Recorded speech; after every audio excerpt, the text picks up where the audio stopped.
Chapter 31. The car drove in a floating cloud manor. Once inside, Tang Yi decided to try the manor's hot springs, eager to experience the life of the wealthy. The manor earned its name.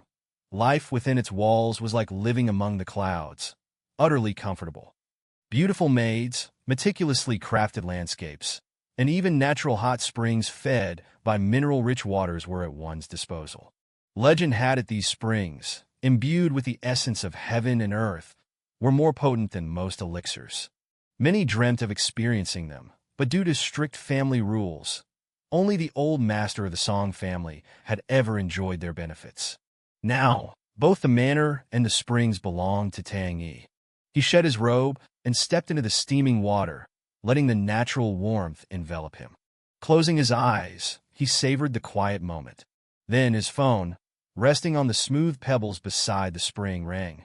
Annoyed, he opened his eyes and picked it up. Seeing the number, his irritation vanished. It was old Master Gao, the patriarch of the Gao family. Why would he be calling? Old Master Gao, or Gao Baozhen, was a man Tang Yi respected. Despite having a greedy and opportunistic daughter-in-law like Chen Lanxiang and ungrateful grandchildren like Gao Qingbin and Gao Manyue, Gao Baozhen remained a kind and honorable man. He had retired from business long ago, living a quiet life, detached from the Gao family's affairs. "Hello, Grandpa Gao," Tang Yi answered politely. Though he cut ties with the Gao family, he didn't want to treat the old man like a stranger. "Tang Yi, recently." Gao Baozhen sighed deeply. "My birthday is in a few days. I heard about your divorce from Manue." Tang Yi chuckled. "Grandpa Gao, there's nothing to regret. It is what it is. Our paths have diverged. But I'm glad you called. How is your health?" Relieved that Tang Yi seemed to be taking it well, Gao Baozhen's mood brightened. "My health is fine. But you recently?" "Don't worry, Grandpa Gao. I'm doing all right," Tang Yi reassured him. Though cast out by the Gao family, he'd been taken in by the Songs and given floating cloud manor, worth billions. Things weren't so bad. Good, Gao Baozhen replied. A brief silence followed. "Did you call for something specific?" Tang Yi asked. "Tang Yi, even though you and Manue are separated, I'd still like you to come to my birthday tomorrow. After all, you served 3 years in prison for our family. I haven't properly thanked you." Tang Yi heard no ulterior motive in the old man's words. Anyone else might have sounded sarcastic, but Gao Baozhen was sincere. If he said he wanted to thank him, he meant it. Still, thanks were meaningless now. He'd left the Gao family. Whatever they said now was just water under the bridge. "It's not necessary, Grandpa Gao," Tang Yi said. Gao Baozhen's voice became urgent. "Tang Yi, we've known each other for a while now. I've always liked you. You might not have grand ambitions, but I know how to judge character. The Gao family might not have been your destiny, but I knew you'd make something of yourself one day. Just come visit an old friend, for my sake. I'm an old man, practically in my grave." Tang Yi fell silent. He remembered the opposition to his marriage into the Gao family. Only the old master had stood by him, facing the pressure alone. If it weren't for him, Tang Yi wouldn't have even had a chance to enter the Gao family. "All right," Tang Yi conceded. "I'll come tomorrow, but I can't stay long." The old man sounded delighted. "It's fine. I'm just happy you're coming." They exchanged a few more pleasantries before hanging up. Tang Yi sank back into the hot spring. The water was calm, but his mind raced. Did she even want to see him? He remembered her insults over the phone. Opening his eyes, he looked up at the bright moon and sighed. He'd done so much, only for it to benefit someone else, earning him nothing but scorn from the woman he'd loved. She thought he'd changed, but hadn't she changed just as much? "Let it go," he murmured. "Let fate decide." Just then, Song Qin's voice came from behind him. "Master Tang, how are the hot springs?" Tang Yi didn't turn. "Not bad. Lives up to the hype. What do you need?" Song Qin chuckled. "You promised to protect me. I need to stay close, don't I?" "I did," Tang Yi replied, "but it's not free." "I understand," Song Qin said. "Name your price." "The Song family has plenty to offer." Tang Yi scoffed. "I don't need anything extravagant. Just 2 bottles of good wine. Nothing too expensive. Have someone deliver them. I'll need them tomorrow." Chapter 32. Song Qin didn't inquire further, but simply made a call and ordered 2 bottles of what she considered standard, decent wine. Early the next morning, Tang Yi arrived outside Floating Cloud Manor, where a car was already waiting for him. The door opened slowly, revealing Miss Song holding 2 bottles of what she deemed ordinary, regular fine wine. One was Limao liquor, a mere 400 grams, but far more expensive than Matai.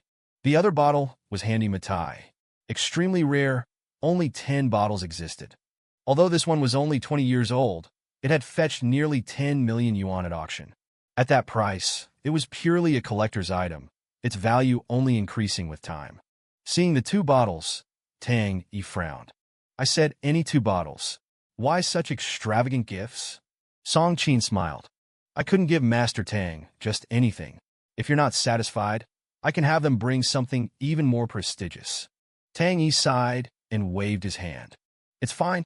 There's no time anyway. Let's just go with these. He took the bottles, a mixture of emotions churning inside him. Declining Song Qin's offer of a ride, Tang Yi took a taxi. He didn't want to draw attention to himself. He was simply there to wish Gao Baozhen a happy birthday. He'd drop off the gifts, exchange a few words with the old man, and then leave. He had no desire to interact with anyone else there. The taxi stopped outside Gao Baozhen's residence. Tang Yi, unconcerned with appearances, hadn't bothered to dress up, still wearing his everyday clothes. He walked to the gift table and placed the 2 bottles down. Tang Yi, he announced. Handy Matai and 1935 Limao. The attendant, unaware of the value of the wine, glanced dismissively at Tang Yi's attire. Everyone else was dressed impeccably. He looked like a convict. What decent wine could he possibly afford? The attendant likely thought the 2 bottles were less useful than a bottle of water on such a hot day. He casually noted the gifts on the list and hurried Tang Yi inside. After all, even wealthy families had their poor relations.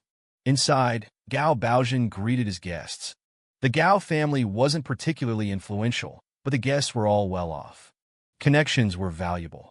They'd come to celebrate his birthday out of respect for his age. Feeling tired, he was about to take a break when he heard, Grandpa Gao, long time no see. The old man turned, his eyes lighting up. It had been a while. He and Tang Yi exchanged a look. Gao Baozhen looked thinner than before, but his eyes were still bright. He stepped forward and grasped Tang Yi's hand. Tang Yi, I can't believe it's you. It's been years. Yes, Tang Yi replied. Over 3 years, I think. After his imprisonment, the Gao family had avoided him. No one visited. The old man had repeatedly offered to arrange for his early release, but Chun Lanxiang had always intervened. Gao Baozhen hesitated, sadness clouding his face. Tang Yi, about your divorce from Manyue. I was strongly against it, but it was a matter between you 2. My words were useless. Do you understand? Tang Yi smiled. Of course. Everyone doubted me. Only you believed in me. I'm the one who let you down. I didn't bring much, Grandpa Gao, just 2 bottles of wine. I hope you enjoy them. Happy birthday. I wish you a long and healthy life. The old man beamed. He appreciated Tang Yi's ingrained politeness. Despite the circumstances, the scorn he'd faced, Tang Yi remained respectful. That's what the old man admired about him. Let bygones be bygones, he said. Enjoy the party. Consider it my apology. Tang Yi nodded with a small smile. Just then, several figures approached, reeking of new money. Chun Lanxiang, followed by Gao Manyue and Gao Qingbin, carried a gift. Dad, she announced, placing the gift before him.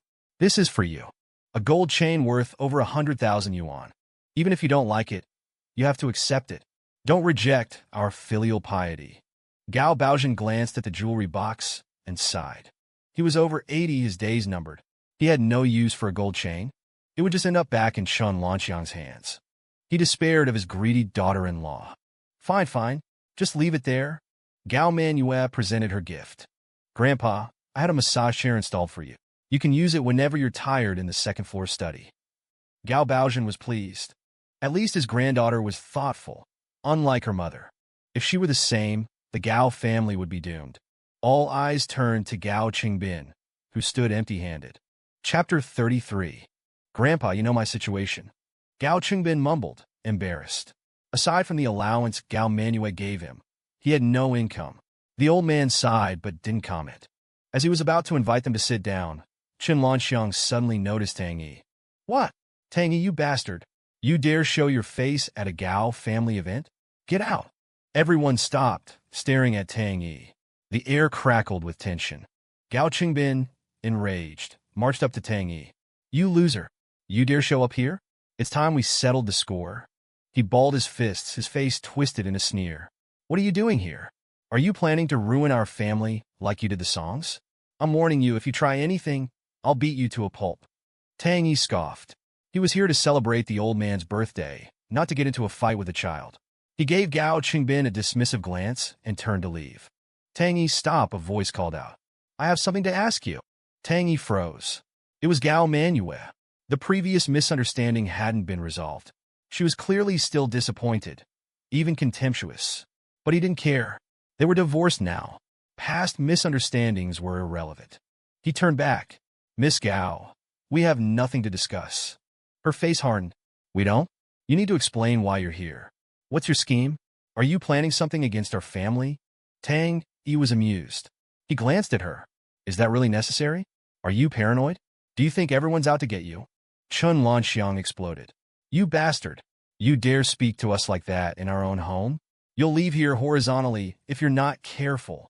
You'd need the ability to do that, Tang Yi retorted. The situation escalated. Most of the guests were Gao family relatives. They recognized Tang Yi as Gao Manyue's ex-husband, the one who'd gone to prison 3 years ago. Her ex-husband? Someone whispered. Is he here for revenge? I heard he keeps pestering the Gao family for money after the divorce. He looks like the type to take advantage of others. The crowd grew, everyone staring. Realizing the scene was damaging the Gao family's reputation, even if they were in the right, Gao Manyue pulled Chen Lanxiang back and stepped in front of Tang Yi. She glared at him with disgust. Tang Yi, I don't care why you're here. To get out. Or else. You think I want to be here? Tang Yi countered. If your family hadn't invited me, I wouldn't be caught dead at this party. Still pretending?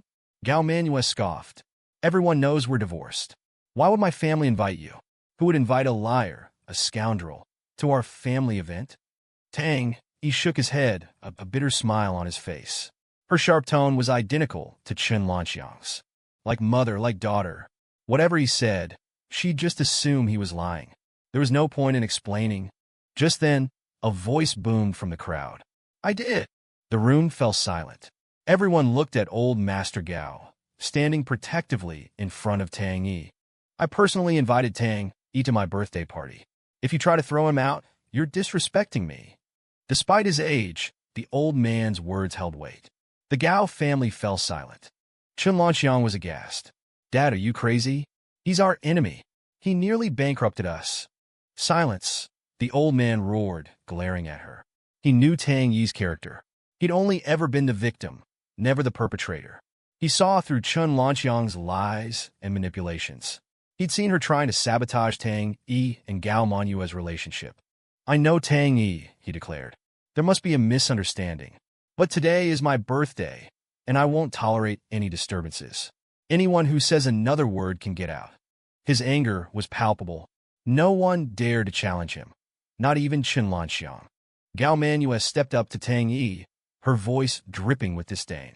I don't know how you tricked my grandfather, but this just proves how disgusting and deceitful you are. Tang Yi, how could you become like this? Do you remember how honest you used to be? You were poor, but you had integrity. Tang Yi paused, taken aback. How could she say that?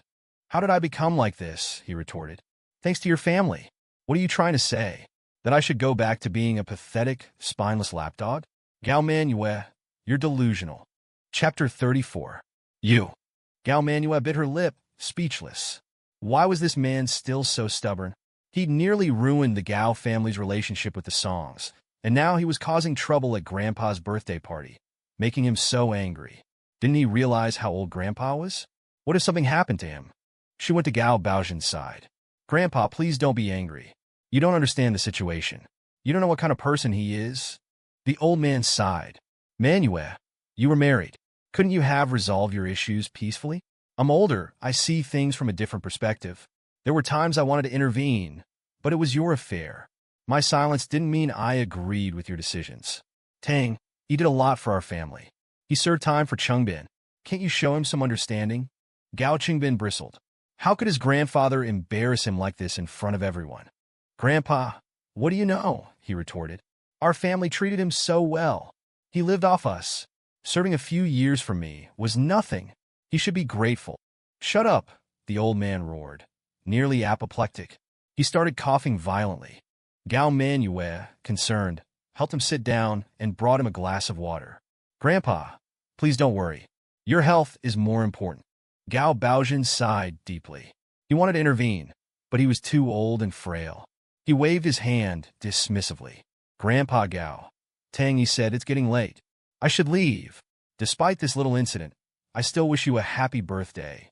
He remained polite, even now.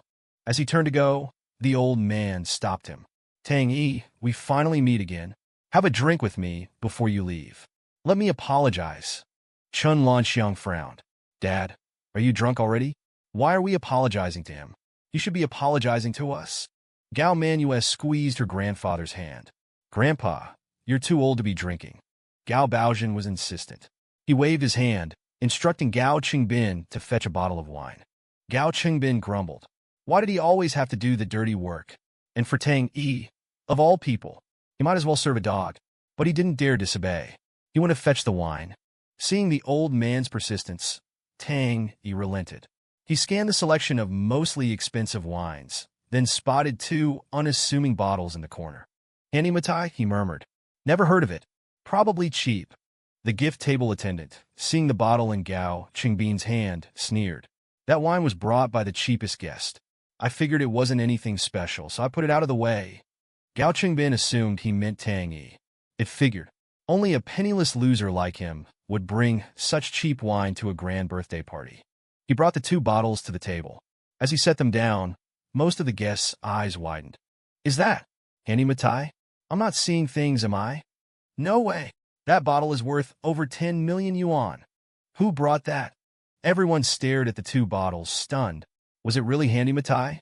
Gao Qingbin, oblivious, said, Grandpa Tang Yi brought this. It's probably garbage. Let him drink it himself. The old man looked at the bottles, about to say they were too extravagant. Then he rubbed his eyes, confusing everyone. He picked up a bottle, examining it carefully. This? Gao Qingbin chuckled. Grandpa, it's probably some cheap knockoff. That loser Tang Yi couldn't afford anything better. Chun Lanxiang, never missing an opportunity to belittle Tang Yi, chimed in. Dad, don't drink it. Who knows where he got it? What if it's poisoned? The guests, watching the old man's fascination with the bottles, sensed something was amiss. This was Handy Matai, worth over 10 million yuan a bottle. Could it be true? Some people had never even seen a bottle, and here were two? Even Chun Lanxiang was confused. It was just wine. Why the commotion? Finally, Gao Baozhen spoke. Could this be the Handy Matai that costs over 10 million yuan a bottle? The packaging looks right. 10 million? Chun Lanxiang rushed to his side. Dad, are you sure? Is it really worth that much? The old man held the bottle, his expression serious. Of course I'm sure. Unlike you, obsessed with gold chains, I know good wine. Only the Song family in all of Hangzhou has this. I could die happy just tasting this. Chun Lanxiang didn't believe him. He must be exaggerating. It was just wine. Gao Manyue, well-versed in fine wines due to her business dealings, examined the packaging. Her eyes widened. Mom, she said, Grandpa's right. This is Handy Matai. It's worth 10 million yuan a bottle. Chapter 35. You. Gao Manyue bit her lip, speechless. Why was he still being so difficult? He'd nearly sabotaged the Gao family's alliance with the Songs, and now he was here causing trouble at Grandpa's birthday, making him so angry. Didn't he realize how old Grandpa was? What if something happened to him? She went to Gao Baozhen. Grandpa, please don't be upset. You don't know the whole story. You don't know what kind of person Tang Yi really is. The old man sighed. Manyue, you were married. Couldn't you have resolved things peacefully? I'm older. I see things differently. I wanted to say something, but it was your business. My silence wasn't approval. Tang Yi did a lot for our family. He went to prison for Qingbin. Show him some compassion. Gao Qingbin bristled. Grandpa, what do you know? We treated that loser so well. He lived off us. A few years in prison was nothing. He should be grateful. Shut up, the old man roared, nearly having a stroke. He broke into a coughing fit. Gao Manyue, concerned, helped him sit. She brought him water and knelt beside him, taking his hand. "Grandpa, please don't worry. Your health is what matters." Gao Baozhen sighed heavily. He wanted to do something, but he was too frail. He waved his hand weakly. "Grandpa Gao," Tang Yi said, "I should be going." Despite the interruption, "I wish you a happy birthday." He remained courteous. As he turned to leave, the old man stopped him. "Tang Yi, we haven't seen each other in so long. At least have a drink with me. Let me apologize." Chun Lanxiang's face twisted. "Dad, are you drunk? Why are we apologizing to him? He should be apologizing to us." Gao Manyue added, "Grandpa, you're too old for alcohol." Gao Baozhen was adamant. He instructed Gao Qingbin to fetch some wine. Gao Qingbin grumbled about having to do everything, especially for Tang Yi, but he obeyed.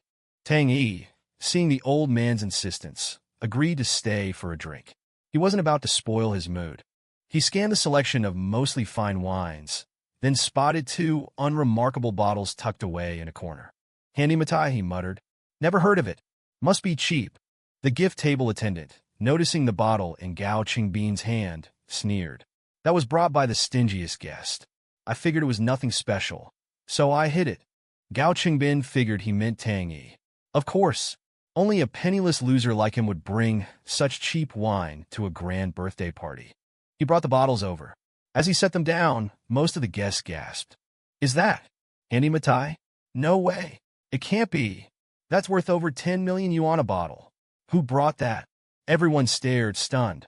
Was it really Handy Matai? Gao Qingbin, oblivious, said, "Grandpa, Tang Yi brought this. It's probably garbage. Let him drink it." Gao Baozhen looked at the bottles. He was about to say they were too much, but then he rubbed his eyes, confusing everyone. He picked up a bottle, examining it closely. "This?" Gao Qingbin chuckled. "Grandpa, it's probably fake. That loser Tang Yi couldn't afford the real thing." Chun Lanxiang chimed in. "Dad, don't drink it. Who knows what's in it? You could get sick." The guests, noticing the old man's fascination, realized something wasn't right. This was Handy Matai, worth a fortune. Could it be real? Even Chun Lanxiang was confused. It was just wine. What was the big deal? Gao Baozhen finally spoke. "Could this be the Handy Matai that's worth over 10 million a bottle? The packaging looks authentic." 10 million? Everyone gasped. Chun Lanxiang rushed to his side. "Dad, are you sure? Is it really worth that much?" He held the bottle, his expression serious. "Of course I'm sure. Unlike you, with your obsession for gold chains, I appreciate fine wine. Only the Song family in Hangzhou has this. I could die happy just tasting this." Chun Lanxiang still didn't believe him. He was exaggerating. It was just wine. What was the big deal? Gao Manyue, knowledgeable about fine wines due to her work, examined the bottle. Her eyes widened. "Mom," she said, "Grandpa's right. This is Handy Matai. It's worth 10 million yuan." "Really?" Chun Lanxiang looked at her daughter, incredulous. She knew Manuel wouldn't lie. The wine was really worth that much?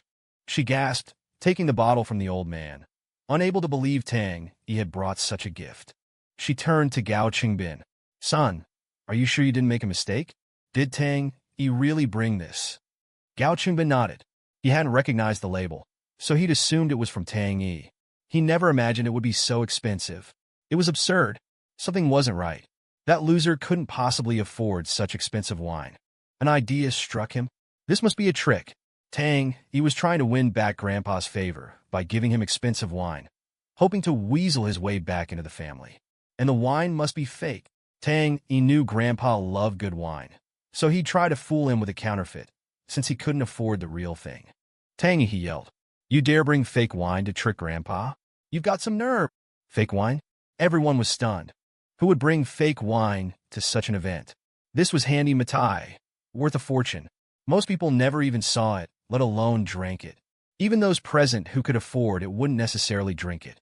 And this guy, who looked like a pauper, had brought 2 bottles? It had to be fake. Gao Manyue agreed. "Grandpa, even I can't afford to buy you such expensive wine. How could Tang Yi? There's only 1 bottle in all of Hangzhou, and it's at the Song family's. He must have bought a fake to trick you. Throw it away. It could be dangerous." Gao Baozhen examined the bottle again. Tang Yi had given it to him. Even if it was fake, Tang Yi wouldn't try to harm him. Besides, given their history, he'd drink it even if it was fake. It was the thought that counted. Could there be a mistake? He asked. Chun Lanxiang scoffed. Dad, are you still defending him? Look, he's clearly trying to get revenge. If you drink that, you might not see tomorrow. She turned to Manyue. See? This is the man you chose. He's trying to kill your grandfather. It's not enough that he hates me. Now he's after your grandfather. She put on quite a show. Tang Yi rolled his eyes. This woman belonged on a stage. But thanks to her dramatics, everyone now saw him as the villain. Gao Manyue's face darkened. How dare you bring fake wine for my grandfather? If anything happens to him, I'll never forgive you. Whether the wine was real or not, Tang Yi knew the truth. The only bottle of handy Matai in Hangzhou was at the Song residence, and Song Qin had given these bottles to him. The Gao family simply didn't recognize quality. They couldn't tell the real thing from a fake, even when it was right in front of them. Only someone with no taste would think this is fake, he said. Anyone with a brain would know better. You! Gao Manyue sputtered, pointing at him angrily. Gao Chengbin cracked his knuckles. Bringing fake wine and acting all high and mighty? I'll teach you what happens when you mess with me, now that you're not under the Gao family's protection. He stepped forward to attack Tang Yi. The situation was spiraling out of control. The old man hadn't wanted this kind of chaos at his birthday party. He slammed his hand on the table. Silence. He walked unsteadily over to Tang Yi and sighed. Tang Yi, I appreciate the thought, but no matter what they say, I'm going to have a drink with you. Real or fake, you're a good man in my book. Touched by the old man's words, Tang Yi felt a surge of emotion. In the entire Gao family, only this old man was decent. The rest were either opportunistic or greedy. Only he was worthy of sharing a drink with. Old master, Tang Yi said, I'll drink to you. Good. Fill the glasses. Everyone was worried. The old man was acting like he was still young. One drink could be dangerous. But what could they do? A young man stepped forward. Old master, wait. Let me test the wine for you. The Gao family wasn't powerful, but there were always those eager to climb the social ladder. This was a perfect opportunity to gain favor. Gao Manyue jumped on it. Grandpa, I think that's a good idea. Have him try it first. All right, the old man sighed, handing over his glass. The young man took the glass and downed the wine in one gulp. No way. He actually drank it. What if something's wrong with it? He'll sue the Gao family. Everyone thought he was crazy. Even ditch water would taste better. They all watched his face. Well, does it taste like ditch water? The man exhaled slowly, a look of pure bliss on his face. Finally he spoke. Excellent wine. Truly excellent. Chun Lanxiang and the others were instantly suspicious. What? Do you even know good wine? You'd call ditch water excellent? Let me try. Chapter 36. Chun Lanxiang stepped forward quickly, snatched the bottle, and poured herself a glass. After downing the glass, she immediately fell silent, the agitation on her face instantly disappearing. Could it really be good wine? Mom, is this wine any good? Can Grandpa drink it? Gao Manyue watched Chun Lanxiang drink a glass of wine, frowned, and asked. Everyone nearby was also looking at Chun Lanxiang, waiting for her reply. However, the man who had tasted the wine earlier had a thought-provoking expression. If it was bad wine, he would have secretly taken it back to drink himself. It could only be said that the Gao family was ignorant and couldn't tell the real from the fake. If it's good, say it's good. If it's bad, say it's bad. Why are you keeping quiet? Forget it. Give it to me, I'll try a glass. Gao Baozhen couldn't wait any longer, snatched the wine bottle from Chun Lanxiang's hand, and poured himself a glass. He took a sip. Good wine. This is truly authentic good wine. When I was young, I was fortunate enough to have a glass of Han Emperor Maotai. It tasted just like this. I'll never forget it. He reluctantly put down the glass. Tang Yi, you've given me such good wine. I'm really not worthy. You really shouldn't have spent so much.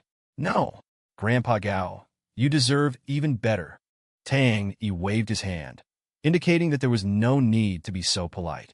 Everyone present, upon hearing that it was real Han Emperor Maotai, took out their phones to search what kind of wine Han Emperor Maotai was. They were speechless. No way. Is this wine really worth more than 10 million? How is that possible? Where did Tang Yi, that poor kid, make his fortune, to be able to afford such expensive wine. I really underestimated him before. Now I realize we were short-sighted. Elder Gao stepped forward, held Tang Yi's hand, and joked. Tang Yi, you gave me such expensive wine. Aren't you going to regret it? Ha ha ha. Grandpa Gao, wine is just a material possession, and only wine this expensive is worthy of someone with such high morals as you. Perhaps only those with dirty hearts can't taste the quality of the wine. Do you agree? Tang Yi chuckled while speaking. People could tell he subtly referred to Chen Lanxiang and the other two. Everyone nodded in agreement. Although they were all relatives, Chen Lanxiang's family's reputation among the relatives was indeed not very good. If the Gao family wasn't wealthy, they wouldn't have come to their birthday banquet. When Chen Lanxiang heard this, she was so angry that her chest hurt, and she gritted her teeth. Tang Yi, you! At this time, Gao Qingbin came to Chen Lanxiang's side, pouting and muttering. Mom, where did Tang Yi, that pauper, get the money to buy such expensive wine? I saw him causing trouble at the Song family's place just 2 days ago, and I heard that only the Song family has a bottle of this wine. Hearing Gao Qingbin's complaint, Chen Lanxiang's eyes lit up. You mean Tang Yi's wine? Could it be stolen from the Song family? This kid actually dared to steal the Song family's Han Emperor Maotai? Does he have that much courage?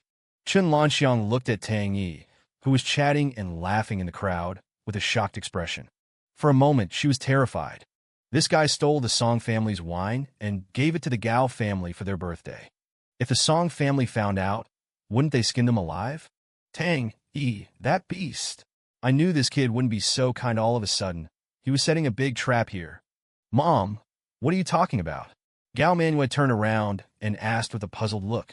Daughter, you don't know yet. This wine was stolen by Tang Yi, that bastard. Do you know whose wine he stole? The Song family's. No way, Mom. A trace of horror appeared on Gao Manyue's face. Her beautiful face instantly lost its spirit. Mom, you can't just say things like that. Although we look down on Tang Yi, he wouldn't stoop so low as to smear him for a bottle of wine. Gao Manyue saw this harmonious scene and seemed to return to the time when they were not divorced. She did not want any more disputes. Chen Lanxiang came to Gao Manyue's side and held her hand tightly. Daughter, you're being foolish. Didn't you hear others say that only the Song family has this wine?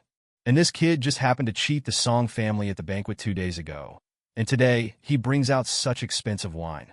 Don't you suspect there's something wrong? Gao Manyue's brows furrowed. She had to say that Chen Lanxiang's analysis made sense. Thinking about it carefully, she realized that Tang Yi's scheming was so deep. Ostensibly, he was celebrating the Gao family's birthday, but in reality, he was trying to harm the Song family. Chen Lanxiang couldn't wait any longer.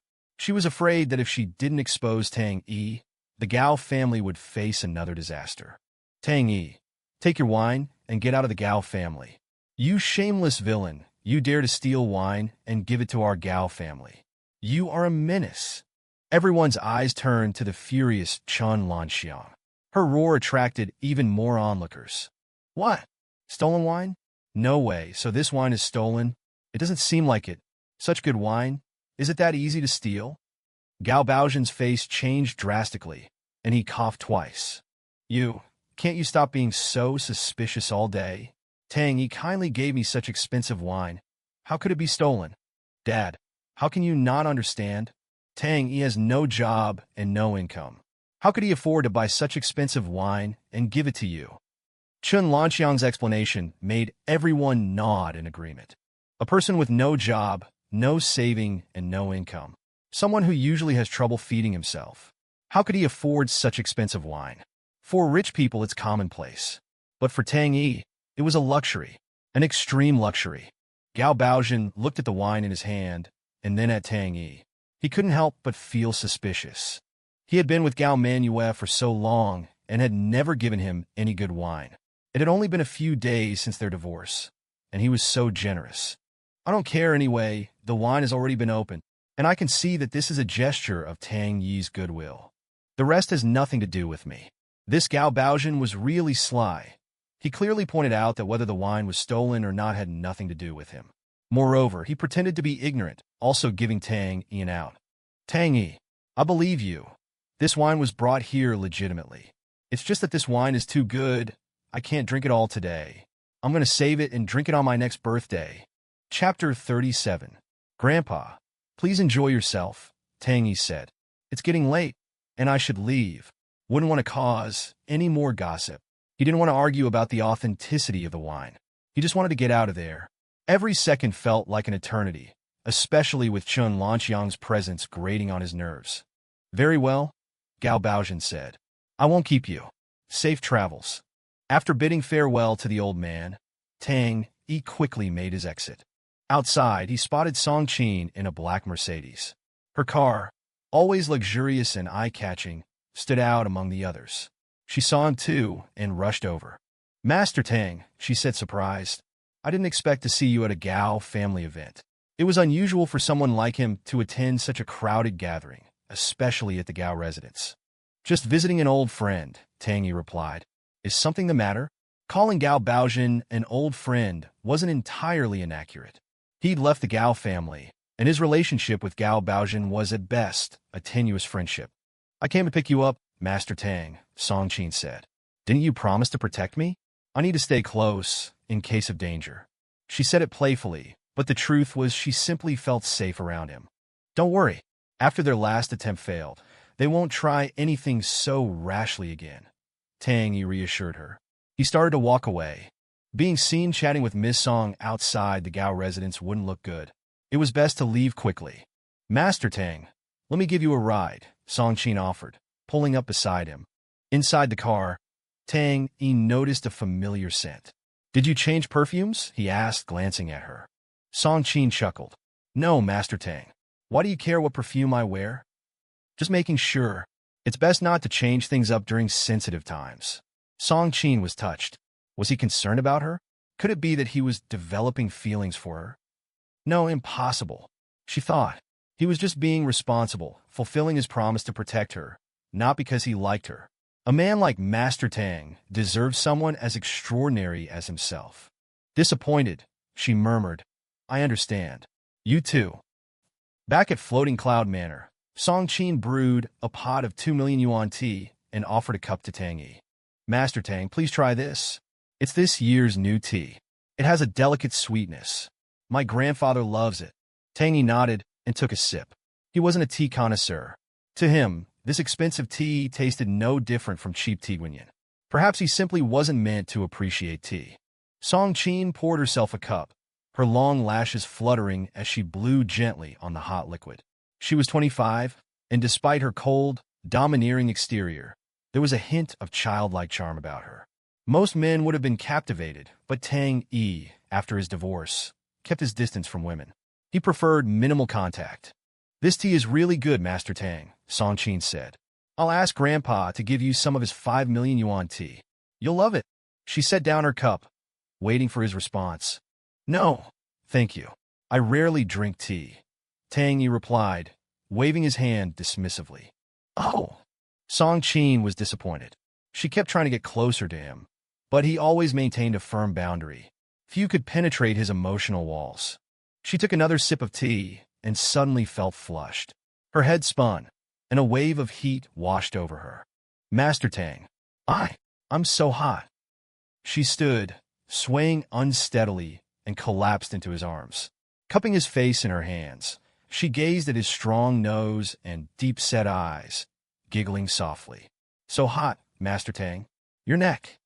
It's so warm. She parted her lips, her tongue darting out. Tang Yi acted quickly, flipping her over and pinning her beneath him. Song Qin let out a soft moan. Any other man would have lost control, but Tang Yi noticed a dark vein on her neck. Poisoned, he thought. So that's where the scent is coming from. A love potion. He lifted her, intending to find a quiet place to administer an antidote. As he reached under her, a shriek pierced the air. Pervert! You! Let go of my sister! Tang Yi turned to see a girl in a sailor uniform, holding a thin whip, pointing accusingly at him, her face filled with disgust. He knew she'd misunderstood, but before he could explain, she shoved him away. Caught red-handed. Let go of her! Stop taking advantage of my sister. Chapter 38. Sister. How could you let him take advantage of you? Song Bingbing scolded the feverish Song Qin, worried about the potential scandal. Song Qin, burning up and delirious, couldn't process her sister's words.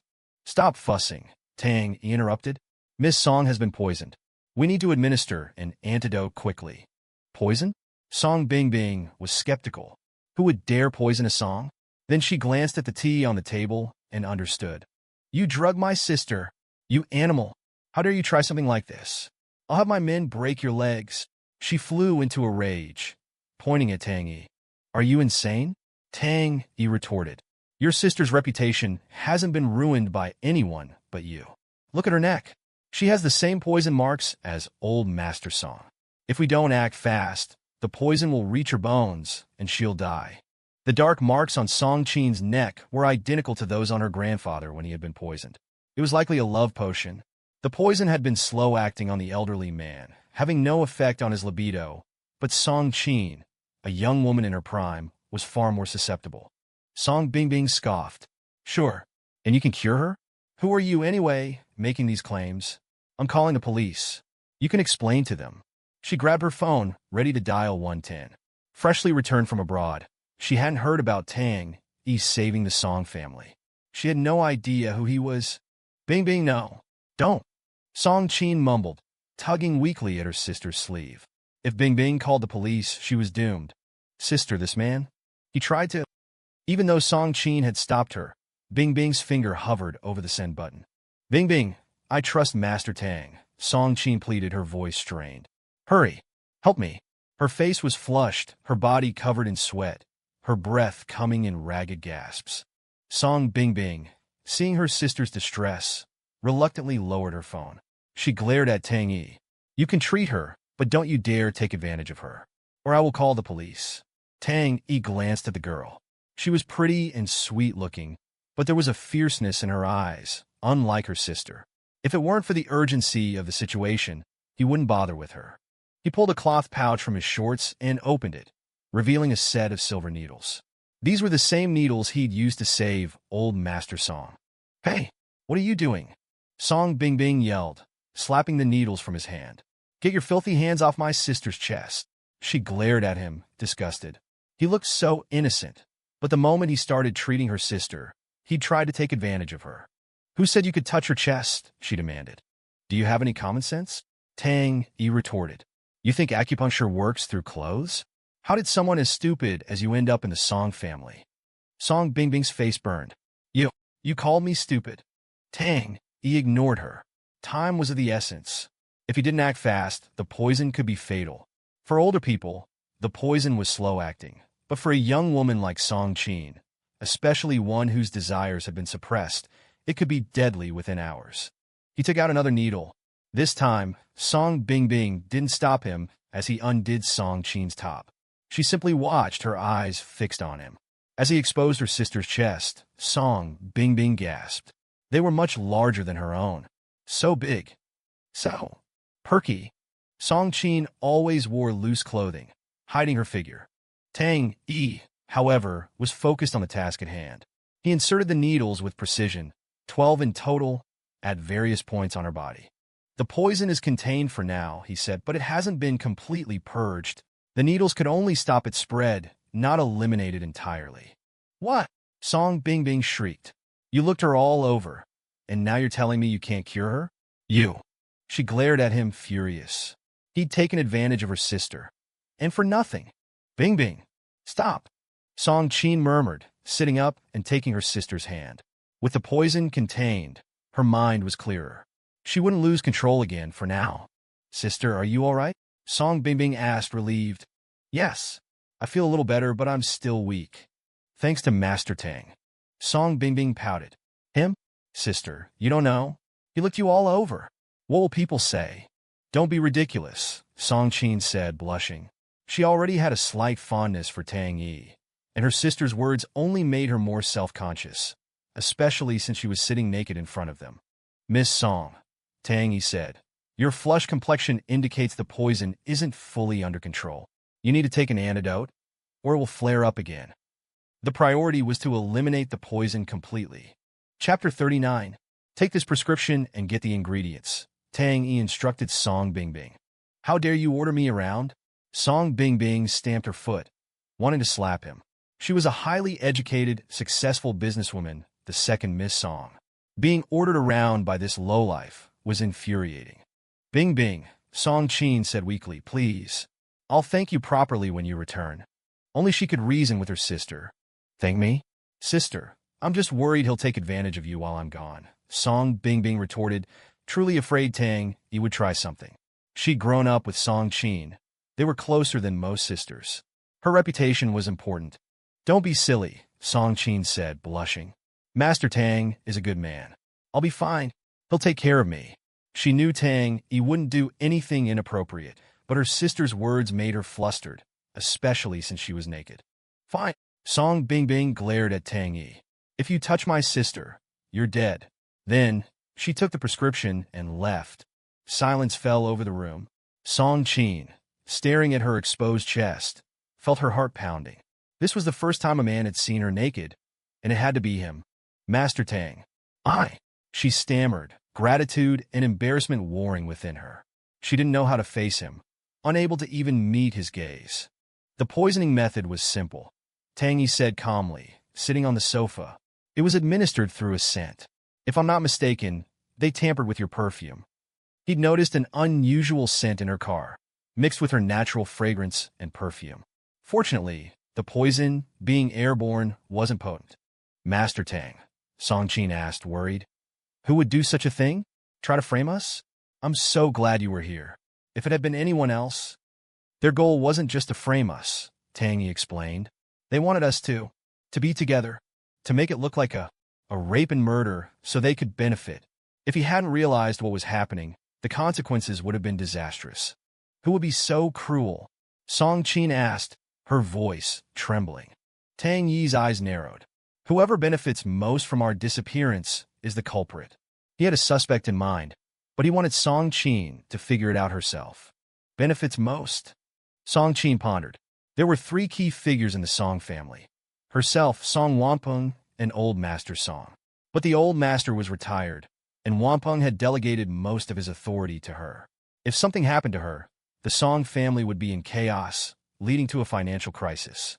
A crisis like that could destroy a family like theirs, costing them their position as Hangzhou's top family, and the second most powerful family in Hangzhou. Master Tang, could it be the Long family? She asked hesitantly. It wasn't unreasonable.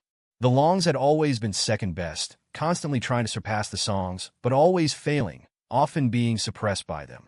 And Long Qinghua, the head of the Long family, was known for his ruthlessness and ambition. He'd used underhanded tactics to bring down other families, securing his current position. Keep that to yourself, Tang Yi said. I can't be certain, but it's highly likely.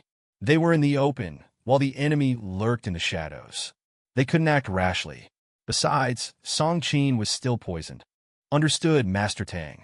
Song Qin coughed, and black blood seeped from the needles in her chest. Master Tang, what's happening? She asked, embarrassed, turning away. The black blood indicated the poison was being expelled. It was a sign the treatment was working. Now, she just needed to take the antidote Song Bingbing brought back, and she'd be fine. Speaking of which, where was Song Bingbing? It had been a while. It's all right, Tang Yi said. I'll adjust the needles to speed up the process. He knelt before her, carefully manipulating the needles in her chest. He couldn't remove them yet, or she'd bleed profusely. His face was close to her breasts. Song Qin, eyes closed, felt his warm breath on her skin. It tickled, a pleasant sensation. She blushed, enjoying the feeling, wishing the moment would last.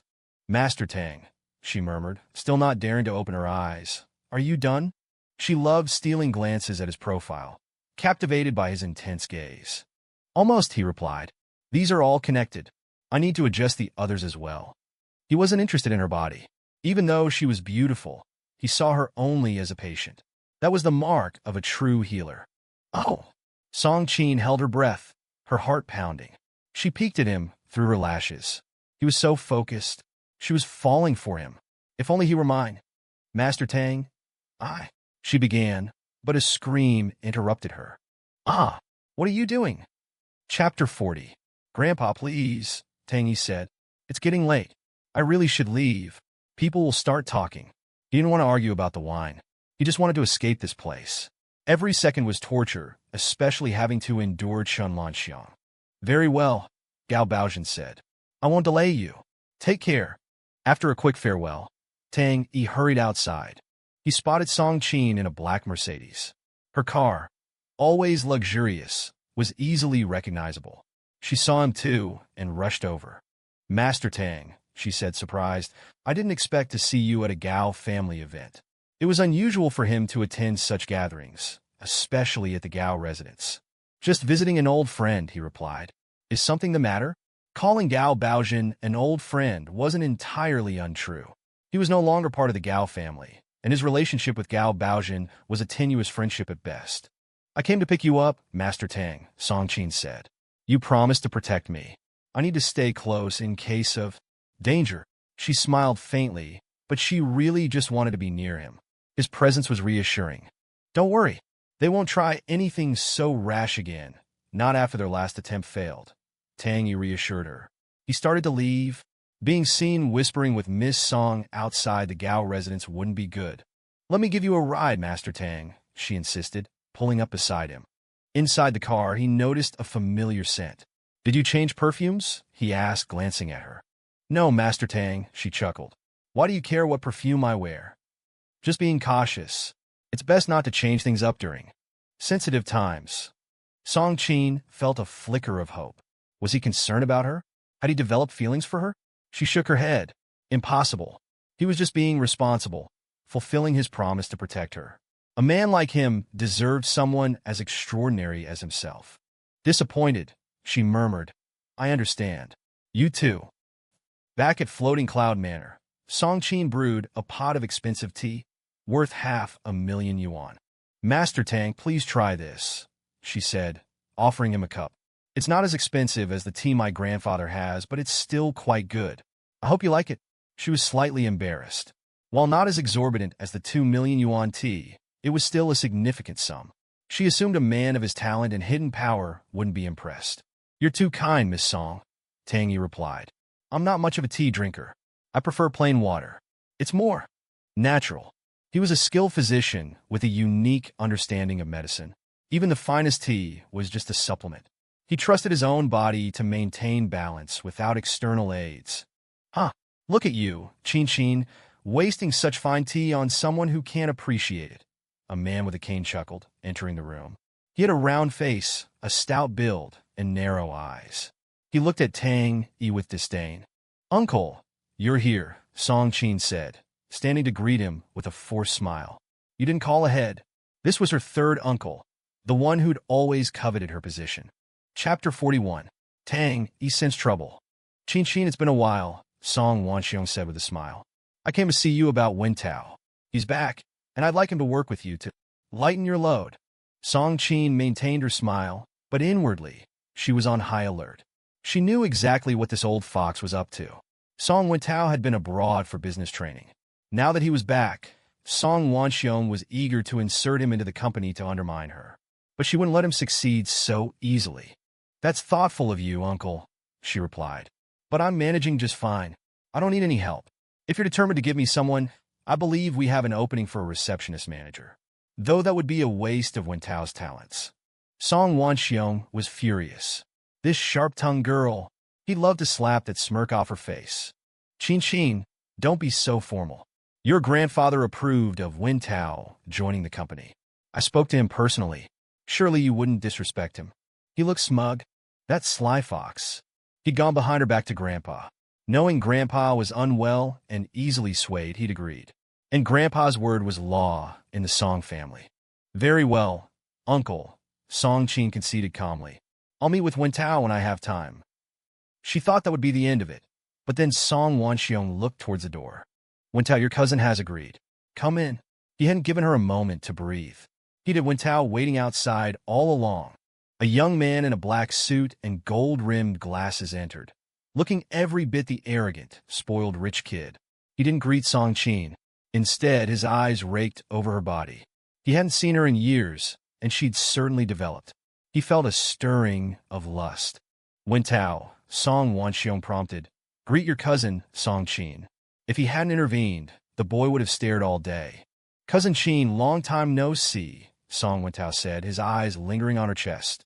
Those melons were bigger than any he'd seen, even abroad. Song Chin replied coldly, ignoring his outstretched hand. She'd seen the lust in his eyes. They were cousins, but she'd always disliked him. Even a brief conversation with him would ruin her appetite. It wasn't just because of his father. Song Wentao had always been creepy, his outward appearance hiding a depraved mind. He withdrew his hand, unfazed. "Bitch," he thought, "just wait until I drain your family's fortune. Then I'll take you too. Cousin Chin, you're even more stunning than I remember. Your taste seems to have evolved as well." He cast a pointed, mocking glance at Tang Yi on the sofa. He'd seen them together earlier. He didn't know who Tang Yi was, but he looked like a beggar, hardly worth noticing. If Song Chin was associating with such lowlifes, it would only make their takeover easier. "Yours seems to have worsened," Tang Yi replied calmly, setting down his teacup. He'd seen through this boy from the start. Unhygienic, with yellow teeth, acne, a sallow complexion, and dull eyes, his skin rough as bark. If it weren't for his suit and glasses, Song Chin wouldn't even give him a second glance. He was an insult to her beauty. What? What did you say?" Song Wentao yelled, feeling insulted. "You looking for a fight?" He was an educated, sophisticated man. How dare this lowlife speak to him like that? He rolled up his sleeves, ready to brawl. "Enough!" Song Wanxiong snapped, stepping in front of his son with his cane. "Wentao, that's enough. Let's go. You can come back tomorrow to discuss work with your cousin." He gave Song Chin a curt nod. "We'll be going now." As he left, Song Wentao glared at Tang Yi, wanting to tear him apart. Outside, he turned to his father. "Dad, why didn't you let me teach that bastard a lesson?" "Wentao, what did you learn abroad?" Song Wanxiong retorted. "You learned nothing about composure, only violence. That boy saved your grandfather's life. If you touch him, you're going against old Master Song." He explained Tang Yi's role in saving the old man. Song Wentao was surprised. So, this guy had some connections. But he wouldn't forget this insult. He'd get his revenge. "Dad, what about my job? Do I really have to let that bitch Song Chin arrange it?" "No. Your goal is to infiltrate the company, to help me. And we need to get rid of Song Chin. Once the Song family loses its leader, it'll be our turn." A sinister look crossed his face. Back in the office, Song Chin watched them leave and sighed. She turned to Tang Yi. "Master Tang, thank you for speaking up for me." His words had saved her face. She felt a surge of admiration for him. "Don't mention it," he replied. "I just didn't like his attitude." Chapter 42. "Miss Song," Tang Yi said, standing up. "If there's nothing else, I'll be going." He'd done what he could. There was no reason to stay. Places like this, filled with corporate intrigue, were a waste of his time. Just then, there was a knock at the door. "Come in," Song Chin called out. A young employee entered, looking nervous and shifty. "Ms. Song," he said, "someone reported a problem with the server that manages the company's data. They need you to take a look." Normally, Song Chin wouldn't be bothered with such matters, but this server was critical to the entire company's operations. Any problem could lead to significant financial losses and disruptions. And at this crucial moment, Song Wanxiong and his son would undoubtedly seize the opportunity to attack her. "All right," she said. "I'll be right there." She dismissed the employee and turned to Tang Yi. "Master Tang, it seems something has come up. I apologize, but I can't see you out." "It's all right," Tang Yi replied. "I'll come with you. I'd like to see this valuable server that requires your personal attention." He sensed something was amiss. After offending Song Wentao, he knew the man was capable of anything. It was best to be cautious. Song Chin was surprised. Why was Master Tang suddenly so eager to stay? Did he want to spend more time with her? "This way, Master Tang," she said, leading him to the server room on the 18th floor. The area was heavily secured, with numerous surveillance cameras and over 20 guards. "Ms. Song," two guards said, saluting as they stepped off the elevator. "I heard there was a problem with the server." "I came to check on it," she replied. "Ms. Song, we've been on duty here the entire time. There haven't been any issues." "Who told you that?" They were confused. If there had been a problem, they would have known, and it would have been dealt with immediately, without requiring her personal attention. Song Chin frowned, trying to understand what was going on. "Something's not right," Tang Yi said, grabbing her hand and pulling her back towards the elevator. The doors opened, revealing Song Wintao and a tall, muscular black man, nearly a head taller than Tang Yi, wearing a sleeveless shirt and covered in tattoos. "Cousin," Song Wintao sneered, "fancy meeting you here. And look who it is, our resident hillbilly." He was delighted to see Tang Yi. "Wintao, what are you doing here?" Song Qin demanded. "This is the server room. Unauthorized personnel are not allowed. Don't you know that?" She was shocked. Only she, her grandfather, and the security guards had access to this area. Song Wintao was clearly overstepping. "Cousin, don't be so formal. We're family. What's yours is mine," he retorted, his voice dripping with sarcasm. "At home, you're my cousin. At the company, you're an employee. Maintain professional boundaries. Now leave." She pointed towards the elevator. She knew he was deliberately provoking her. "Song Qin, I'm warning you. Don't push your luck. My father is only being lenient because he pities you, your father being dead and all. Hand over your position as general manager, or you'll regret it." He glared at her, his threat underscored by the menacing presence of the black man behind him. "You're joking," Song Qin scoffed.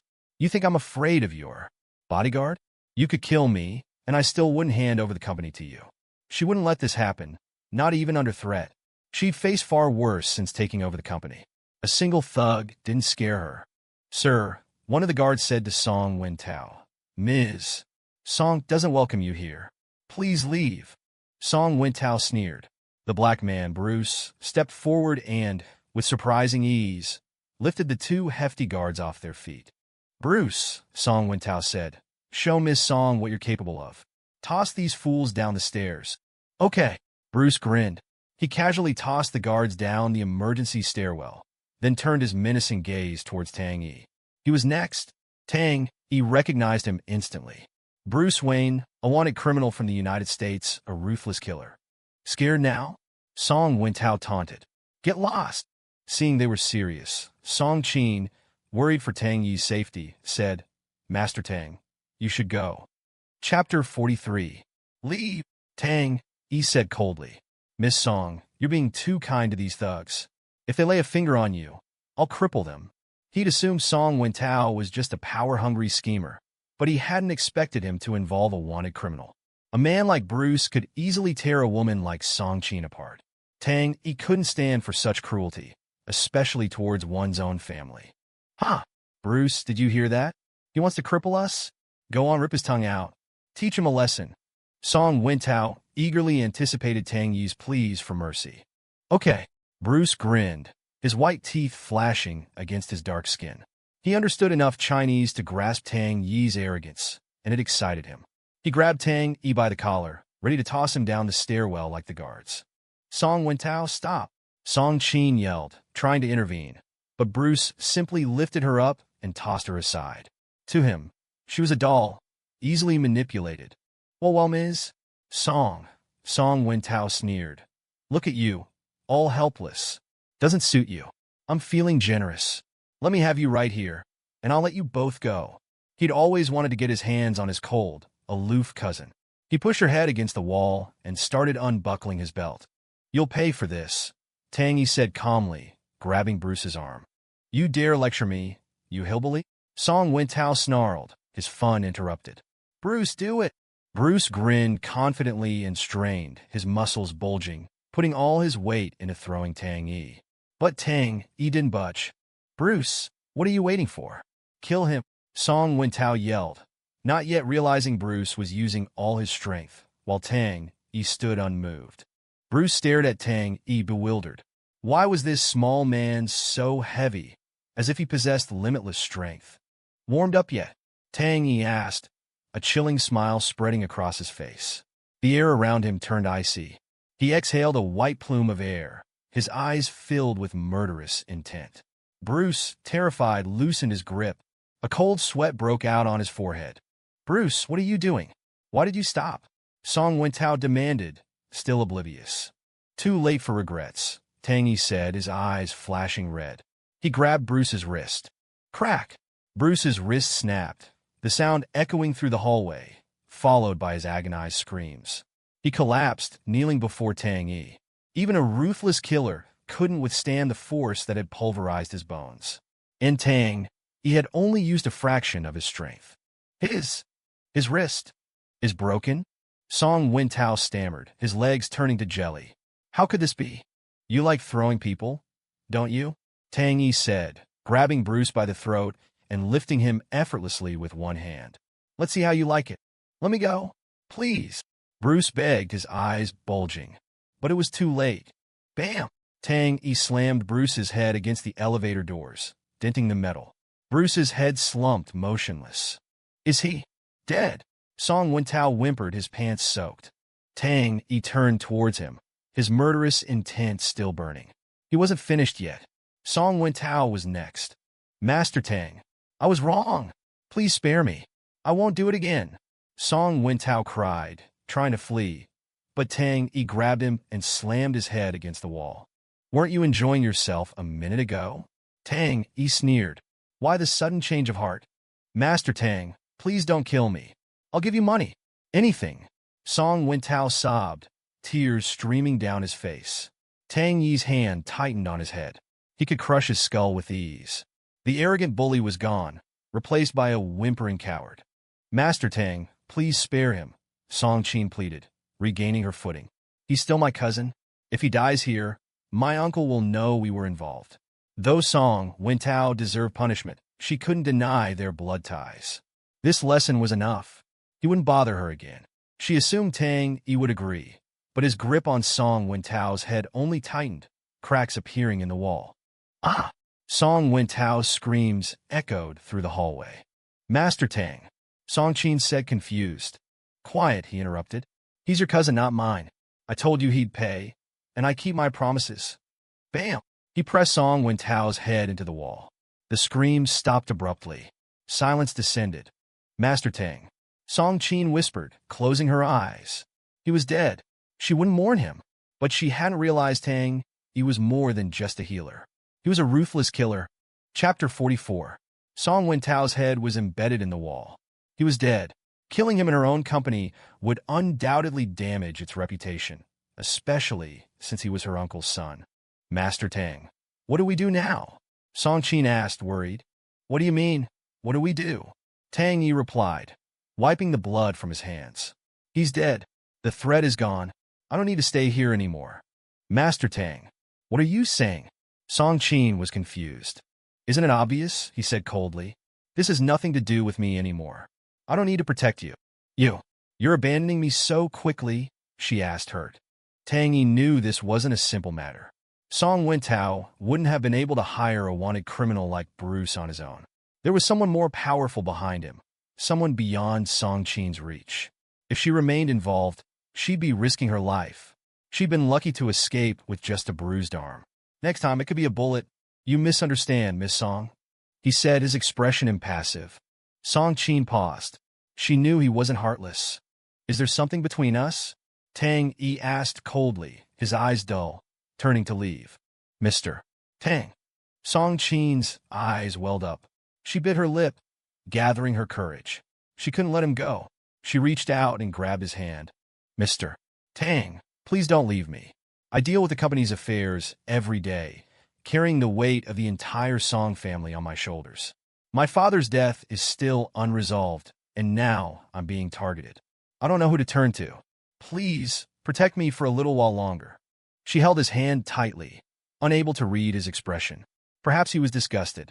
A man like him must hate clingy women. Tang Yi sighed. This will be troublesome if left unresolved. We need to dispose of the bodies. Song Qin's eyes lit up. Master Tang, are you agreeing to help me? He looked at her, a faint smile playing on his lips. This woman was trouble. Ever since they'd met, he'd been constantly facing danger. Despite her cold beauty, she was still vulnerable. The pressure of running the company, the attempted assault, it had all taken a toll. If we wait any longer, he said, they'll start to decompose. Song Qin smiled. Don't worry, Master Tang. That's not a problem. She made a quick call. Minutes later, several security guards arrived and efficiently removed the bodies, cleaning the area until it was spotless. Only after Tang Yi nodded his approval did they leave. You handled that so easily, Tang Yi said, frowning. Why do you need me? He felt like he'd been played. This wasn't her first time dealing with something like this. She'd made the call with practiced ease, and the guards had been remarkably efficient. Master Tang, disposing of bodies is a small matter, Song Qin replied. But I'm still afraid of ambushes, assassinations. I'm just a woman. The family bodyguards are only in it for the money. They won't truly protect me. I trust only you. We're in this together now. She smiled, her eyes twinkling. He killed a man, and she disposed of the body. They were accomplices. Neither could escape if things went wrong. Clever girl. Fine, he sighed. Let's get out of here. He started to leave, but then Song Qin's phone rang. It's my uncle, she said, her heart sinking. They just killed his son, and he was calling. Did he know? She looked at Tang Yi, waiting for his guidance. They were partners now. Answer it, he said. What's coming is coming. Song Qin nodded and answered the call. Qin, Song Wanxiong said. Where are you? At the company, she replied calmly. There was a pause. Still at the company? How? Didn't Wen Tao say he was going back to see you? No, she replied. Didn't he leave with you? Aren't you together? Song Wanxiong's voice softened. No, we're not. Never mind. Your grandfather wants you back at the manor for the party. Understood, Song Qin said, hanging up. She and Tang Yi exchanged a look. Master Tang, should we go? She asked. Yes. Why not? He replied. I'd like to meet this Song Wanxiong. See what he's made of. A luxury car pulled up to a grand estate. While not as ideally situated as Floating Cloud Manor, it was still one of the most impressive properties in Hangzhou. Tang Yi would be meeting the entire Song family. To avoid further misunderstandings, Song Qin had provided him with a suit and dress shoes, even arranging for Hangzhou's top stylist to give him a haircut. The car stopped at the entrance, and a security guard opened the door. A long, slender leg emerged from the vehicle. Chapter 45. Tang Yi adjusted his suit and said, This suit is a bit too tight. It doesn't quite suit me. It's a suit as long as it fits. Let's go in quickly. With that, Song Qin took Tang Yi's arm, and they walked into the manor together. The manor's architecture was relatively ordinary, not comparable to the Floating Cloud Villa, but it still had many iconic buildings with a European and American style. They passed through the crowd and arrived at a flat area of more than 10,000 square meters. As far as the eye could see, at this moment, the two words rich were fully embodied. At this time, a person holding a wine glass walked towards the two of them. Qin, I didn't expect you to bring divine Dr. Tang as well. Song Wanxiong glanced at Tang Yi and smiled. Master Tang has helped our Song family. He should be invited to this kind of banquet. Song Qin didn't release her grip on Tang Yi's arm, and her eyes even met Tang Yi's. This? Song Wanxiong wanted to say something. Third uncle, why are you alone? Where's Wen Tao? Song Qin asked. Her deliberate question was to test this old fox, to see if he knew that Song Wen Tao had already been dealt with. Wen Tao, that kid, I don't know what he's up to, but I think he should be back soon. However, Qin, third uncle thinks you're not young anymore. Always being with strange men, people will inevitably gossip about our Song family. Song Wanxiong's eyes flickered at Tang Yi, his words full of sarcasm. Song Qin tilted her head and smiled, her aura rising. Third uncle, what kind of man I'm with is my business. You should worry more about Wen Tao. Maybe he's even more open abroad. He might even be bisexual. Who knows? You. Song Wanxiong's face turned red with anger, as if it were painted with red wine. Qin, don't forget. Today is Grandpa's banquet. Don't make him angry. Song Wanxiong said, trying to use old Master Song to suppress Song Qin. Song Qin's gaze lifted, looking at Tang Yi. Master Tang saved Grandpa's life. I believe Grandpa won't object to anything. Moreover, Master Tang is someone who has been kind to our Song family, unlike some people who do nothing but think about taking benefits. Song Qin's words, both overt and covert, were all directed at Song Wanxiong. Everyone knew what this old thing was thinking. All right, then we'll see. Song Wanxiong always wanted to crush Song Qin in every aspect. Even in life, he had to pretend to be an elder who knew more than Song Qin, often putting on airs to lecture her. However, his eloquence was simply no match for Song Qin's. Every time, he would be angered to the point of near death by Song Qin. Watching his retreating figure, Tang Yi lowered his head and asked, What did you mean by what you just said? Your grandfather won't object to what? Song Qin's pretty face blushed, and she said, that was just to provoke him. Don't take it to heart. Grandpa is coming soon. Let's go over there quickly. Okay. Tang Yi nodded, still letting Song Qin hold his arm. They came to a luxurious small villa in the manor. After Tang Yi's treatment last time, old Master Song's body had almost recovered. At least he didn't need anyone's support, and he could walk with a cane. Old Master Song's body is getting better and better. Long time no see, old Master Song. I really missed you. Everyone sighed at old Master Song, wishing they could kneel down and lick the cane in old Master Song's hand. The newly recovered old master hadn't seen so many people in a long time, and naturally, he was in a very good mood. Today is an important day. It's the day I see the light again. I want to thank everyone for your concern over this time. I know that some things have happened recently, and many people are secretly plotting against my Song family. Today, I treat everyone equally, entirely for the sake of my granddaughter, Song Qin. Everyone's eyes turned from the old master to Song Qin beside him. Song Qin was confused, not knowing what was going on. However, judging from old Master Song's words, it seemed that a big announcement was about to be made. Everyone, today I am here to arrange a marriage for my granddaughter, Song Qin. What? Everyone's eyes trembled. Miss Song Qin is getting married? Such a stunning beauty. Both beautiful and rich. Is she about to become someone's wife?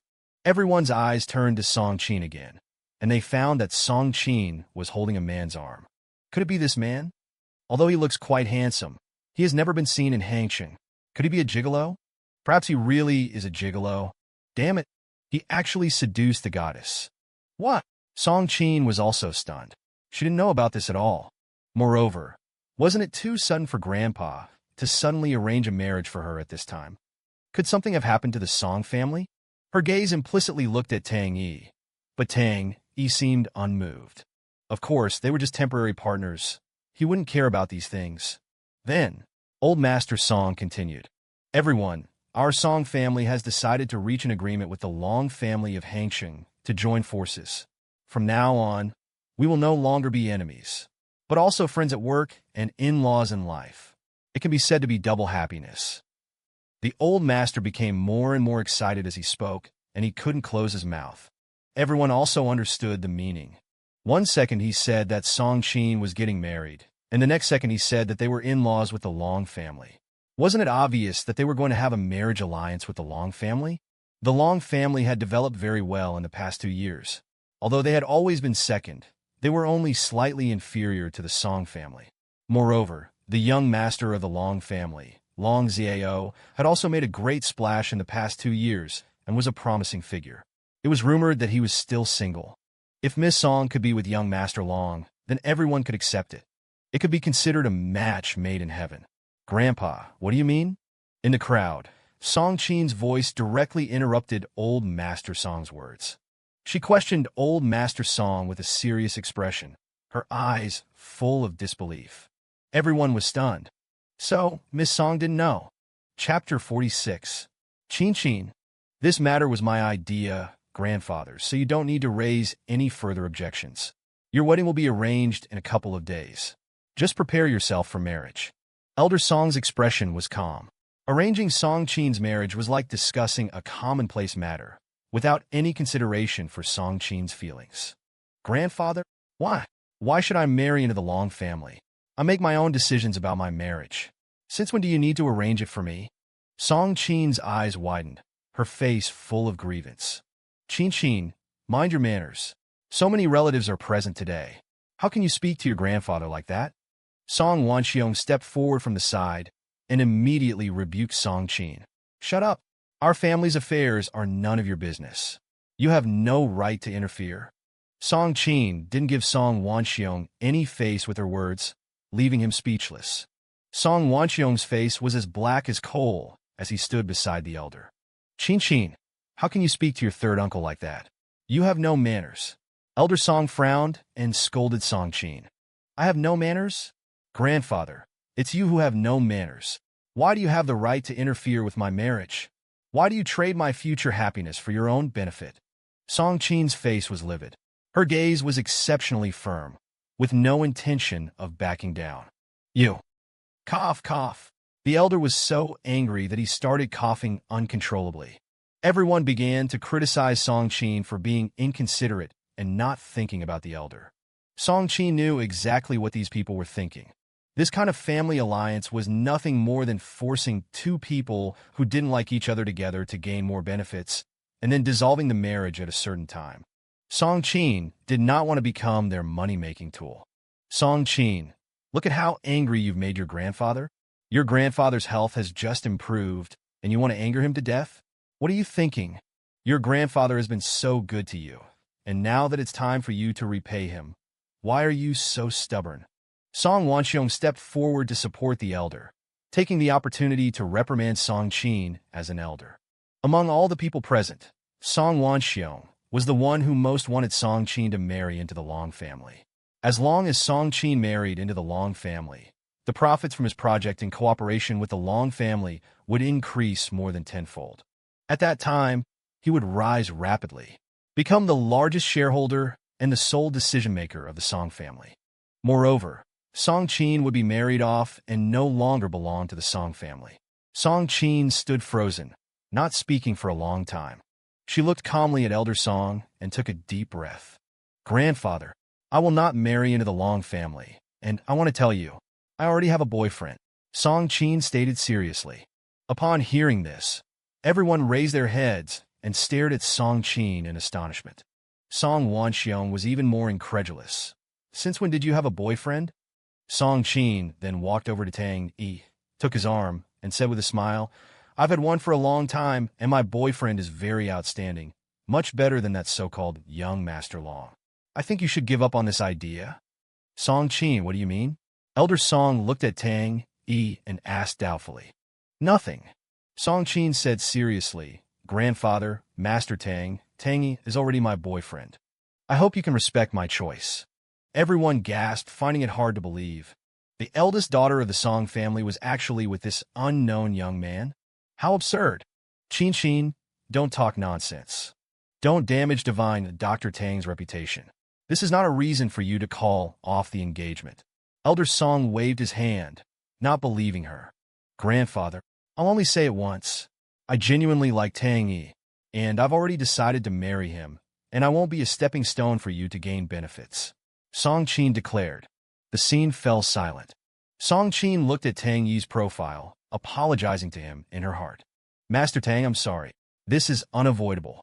Elder Song's expression was a mix of emotions. His aged eyes stared intently at Tang Yi, his thoughts unknown. Song Wanxiong stepped forward to smooth things over, waving his hand and saying with a smile, Elder, don't believe what this girl is saying. She must be making up lies because she doesn't want to get married. You, surnamed Tang, get out of the Song family immediately. Don't stand here and cause trouble for us, or else, don't blame me for having someone break your legs. Third uncle, you have no authority to give orders in the Song family. Tang Yi is grandfather's savior. He has the right to stand here for the Song family. Song Qin said with a stern face. He saved the elder, and our family has already given him the floating cloud villa. Isn't that enough? Song Qin, stop being unreasonable. Song Wanxiong spread his hands, pretending to speak. Song Qin took a deep breath, tightly holding Tang Yi's arm, and said, Can grandfather's life be measured by a floating cloud villa? Tang Yi's kindness to our family cannot be bought with any amount of money. You, Song Wanxiong gritted his teeth in anger. Enough! Elder Song's voice silenced the room. He stared at Tang Yi with an unfathomable gaze and sighed. Master Tang, it's not that I look down on you, but marriage is not a child's play. Song Qin is the eldest granddaughter of our Song family. Her status is not the same as ordinary people. I know you saved my life, but this is a different matter. I don't want the Song family to be ruined in her hands. Can you understand what I mean? Tang Yi's gaze was calm, as if none of this had anything to do with him. He was about to refuse, but he felt a faint pain in his arm. He looked down and saw a pleading look in Song Qin's eyes. Please, don't expose me. Sigh.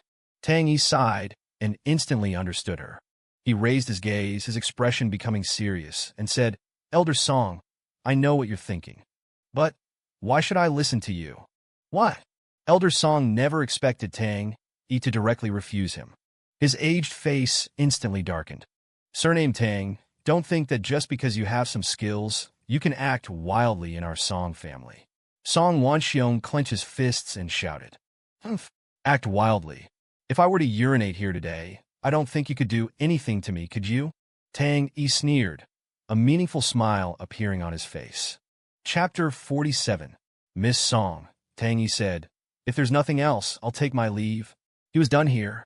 Places like this, riddled with corporate politics, were a waste of his time. Just then, there was a knock at the door. Come in, Song Qin called out. A young employee entered, looking nervous. Ms. Song, he stammered, someone reported a problem with the main server. They need you to take a look. Normally, such a minor issue wouldn't require Song Qin's attention, but this server held all the company's data. Any problem could lead to significant losses and operational disruptions. And at this critical juncture, Song Wanxiong and his son would exploit any opportunity to undermine her. All right, she said. I'll be there shortly. She dismissed the employee and turned to Tang Yi. Master Tang, it seems I have another issue to attend to. I apologize that I can't see you out. It's all right, Tang Yi said. I'll come with you. I'm curious to see this important server. He sensed something was wrong. After their confrontation, Song Wintao was likely plotting something. It was best to be cautious. Song Qin was surprised by his offer. Was he just looking for an excuse to stay with her? This way, Master Tang, she said, leading him to the server room. As they stepped off the elevator, 2 guards saluted. Ms. Song, what brings you here? I heard there was a problem with the server. I'm here to check on it, she replied. Ms. Song, one guard said, we've been here the whole time. There haven't been any problems. Who told you that? If there had been an issue, they would have known, and it would have been dealt with immediately. Song Qin frowned, confused. Something's wrong, Tang Yi said, grabbing her hand and pulling her towards the elevator. The doors opened, revealing Song Wintao and a tall, muscular black man. Cousin, Song Wintao sneered, fancy meeting you here. And look who it is, our little freeloader. He'd been waiting. Wintao, what are you doing here? Song Qin demanded. This is a restricted area. You're not authorized to be here. She was stunned. Only she and her grandfather had access, aside from the guards. Cousin, he retorted, don't be so uptight. We're family. What's yours is mine. At home, we're family. At work, you're an employee. There's a difference. Now leave. She pointed to the elevator. He was clearly trying to provoke her. Song Qin, I'm warning you. Don't be stubborn. My father is only being nice because he pities you, since your father's dead. Hand over your position as general manager. Or else. His threat was emphasized by the intimidating presence of the black man. You're delusional, Song Qin scoffed. I wouldn't hand over the company to you even if you killed me. Sir, a guard said to Song Wintao. Please leave. Song Wintao sneered. The black man, Bruce, stepped forward and effortlessly lifted the 2 guards. Bruce, Song Wintao said, show Miss Song what you can do. Throw these idiots out. Okay, Bruce grinned. He tossed the guards down the stairwell and turned his attention to Tang Yi. Tang Yi recognized him. Bruce Wayne, a wanted fugitive from the U.S., a ruthless killer. Scared now, little man? Song Wintao taunted. Get out of here. Song Qin, fearing for Tang Yi's safety, said, Master Tang, you should go. Go, Tang Yi retorted.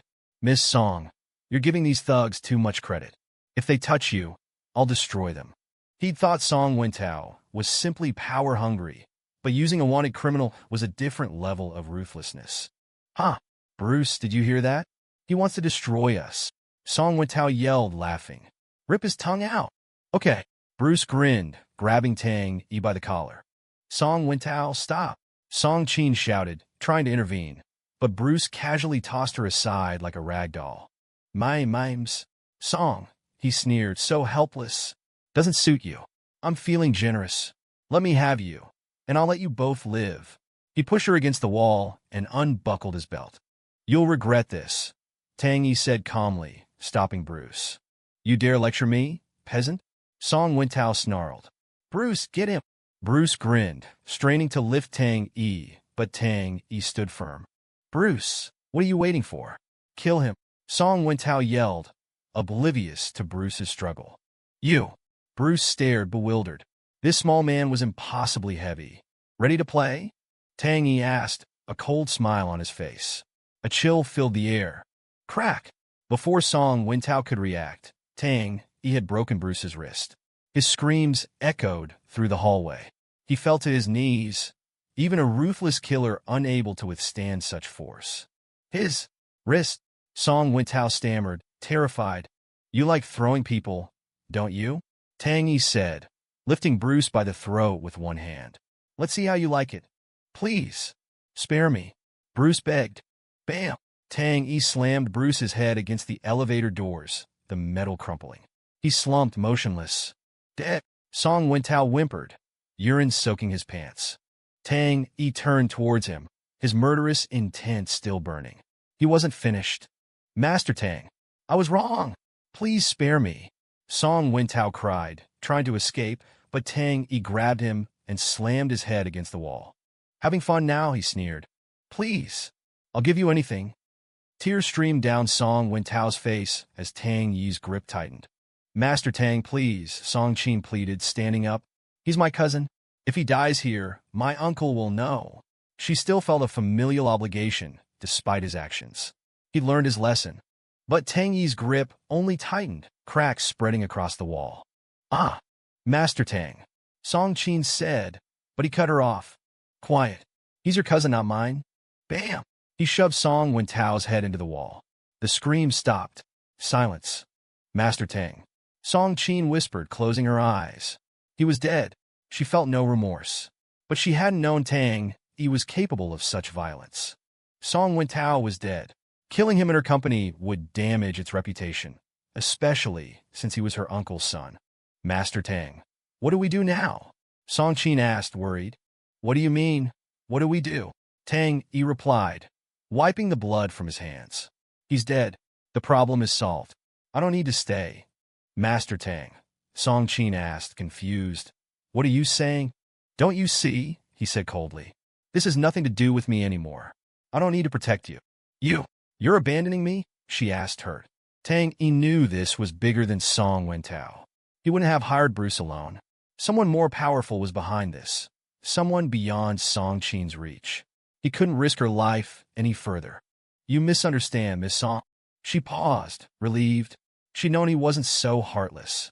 Is there something between us? He asked coldly, turning to leave. Mr. Tang. Her eyes welled up. She bit her lip, then grabbed his hand. Please don't leave me, she pleaded. I carry the weight of the Song family on my shoulders. My father's death is still unresolved, and now I'm being targeted. I have no one else to turn to. Please protect me. She held his hand tightly, unable to see his expression. He sighed. This will be a problem if not handled properly. We need to dispose of the bodies. Her eyes lit up. You'll stay and help me? He looked at her, a faint smile playing on his lips. This woman was trouble. Since they'd met, it had been one crisis after another. They'll start to smell soon. She smiled and grabbed her phone. Don't worry, Master Tang. This isn't a problem. She made a quick call, and minutes later security guards arrived, efficiently removing the bodies and cleaning the scene. You handled that so easily, Tang Yi said, frowning. Why do you need me? He felt used. She clearly wasn't a stranger to this. Master Tang, disposing of bodies is easy, but I'm afraid of being ambushed, assassinated. I'm just a woman. My bodyguards are only in it for the money. I trust only you. We're in this together now. He'd killed, and she'd cleaned up. They were accomplices. Clever. Let's go, he said. Just then, her phone rang. It's my uncle. She just killed his son. Did he know? She looked at Tang Yi. Answer it, he said. It's coming. She answered. Qin, Song Wanxiong said. Where are you? At the company. There was a pause. Still there? How? Wintao said he was going back to see you. No. He left with you, didn't he? His voice softened. No. We didn't. Never mind. Your grandfather wants you back at the manor for the party. Understood, she said, hanging up. They exchanged a look. Should we go, Master Tang? She asked. Yes, he said. Why not? I want to meet this Song Wanxiong myself. A luxury car arrived at a lavish estate. While not as auspiciously located as Floating Cloud Manor, it was still one of Hangzhou's finest. Tang Yi would be meeting the entire Song family. To avoid misunderstandings, Song Qin had given him a suit and dress shoes, even hiring a stylist. The car stopped, and the door opened, revealing a long, elegant leg. Well, a voice sneered. Who's this? Acting so important at the Song residence. I heard the Songs were a powerful family. Since when do they entertain riffraff?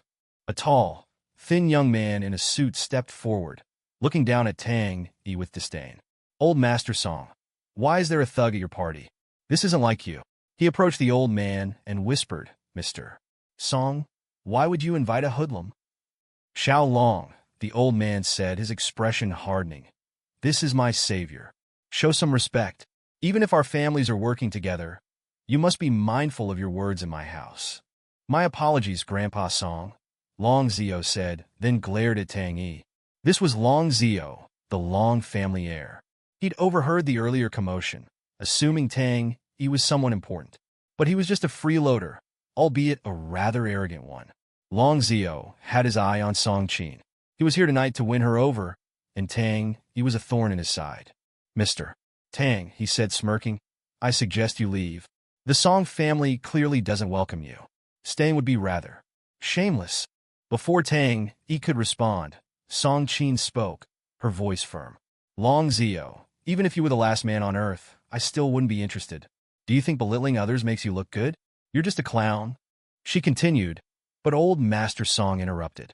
Silence, he bellowed, startling everyone. Since you're both here, stay. Mr. Tang, we can discuss this later. There's no need to make a scene. He glanced pointedly at Long Zio.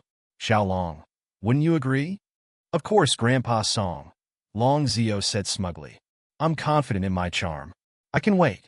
He didn't notice Song Qin's look of disgust. They all went inside. The earlier incident wasn't mentioned again. The conversation revolved around business and family interests. Long Zio repeatedly found ways to flaunt his supposed brilliance, while Song Wanxiong showered him with flattery. Song Qin tuned them out. If it weren't for her grandfather, she would have left already. Bored, Tang Yi excused himself. Long Zio noticed his departure. If Song Qin wasn't here, I'd beat that guy to a pulp. He thought. He dares leave alone? This is my chance. Grandpa Song, he said with a smile. I need to make a call. I'll be right back. Go ahead, the old man replied, unconcerned. Long Zio smirked, a look Song Qin caught instantly. She looked around and noticed Tang Yi was gone. She understood Long Zio's intentions. Another fool looking for trouble. Well, she certainly wasn't going to marry Long Zio. Perhaps Tang Yi could take care of him. As Long Zio left, Song Wanxiong started to follow. Uncle, where are you going? Song Qin asked, standing up and holding her wine glass. What's it to you, he retorted. Do I need your permission? You don't need to report to me, but since it's just the three of us, let's be honest. Her voice was serious. What do you mean? Song Wanxiong asked, confused. Song Qin set down her glass, stood beside her grandfather, and glared at her uncle. She pulled a file from her bag. Song Wanxiong's eyes narrowed. Uncle, this contains a record of your illicit activities within the company, she said. 3 years ago, you sold company secrets to our competitors, nearly ruining a major project. 2 years ago, you collaborated with a foreign company to undermine us, hoping to secure your current position. A year ago, you conspired with the Green Snake Gang to eliminate a key member of the Song family. 6 months ago, last month, she glared at him. I have all the evidence. I see no reason to be lenient. Song Wanxiong was speechless. Those events flashed through his mind. He'd thought he'd been so careful. But Song Qin had known all along. Uncle, I thought you'd change your ways. But you've only gotten worse. And don't think I don't know what your son has been up to. I see right through his little schemes. Song Wanxiong's heart sank. She knew about the attempted assassination, and the fact that she was standing here meant Wen Tao might be. Song Qin, what have you done with Wen Tao? He demanded, his voice trembling, his fists clenching. He braced himself for the worst. He'd sent Wen Tao. If something had happened to him, he'd kill Song Qin. Qin, old Master Song said, his voice gentle. Why are you fighting like this? I'm an old man. I just want to see my family get along. I want to die in peace, knowing you're all united. Grandpa, It's not that I don't want to get along, Song Qin replied. If I keep pretending, Uncle's next target will be you. Chapter 48. A gun? What gun? Old Master Song was completely unaware. He turned to look at Song Wanxiong, his eyes filled with complexity.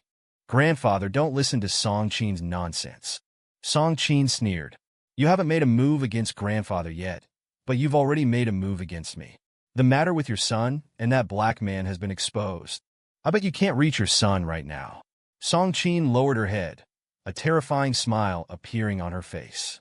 Seeing this smile, Song Wanxiong felt a chill run down his spine. He had long had a premonition that something was wrong, and something had indeed gone wrong. You, where did you lock up my son? Hurry up and hand him over to me.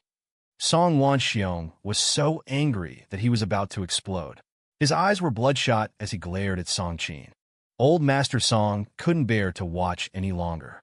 He sighed wearily and said, Qin, we're all family. It's not good to do this. Quickly release Wentao. Let's sit down and have a good talk. There's no need to make things so awkward. Song Qin glanced expressionlessly at Old Master Song and forced a smile.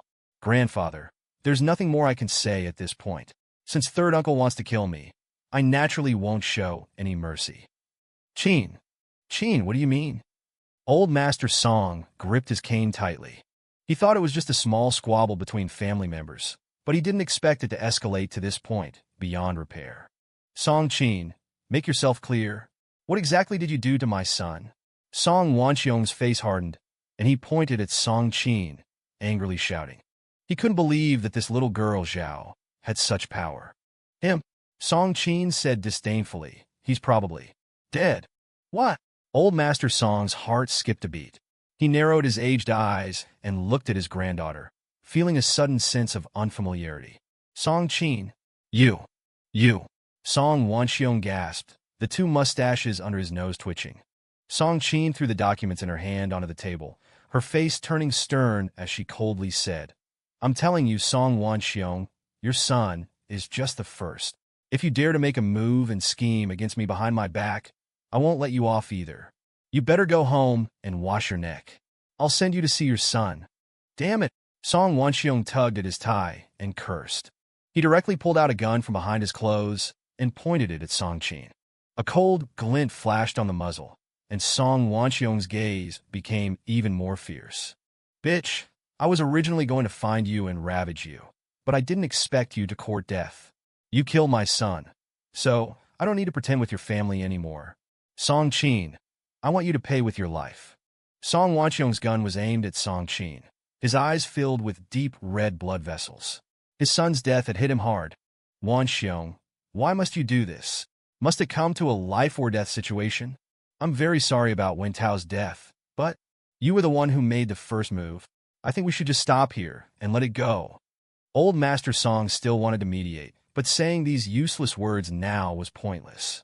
Song Wanxiong was like a mad dog that had gone berserk, biting anyone he could. Old man, what are you?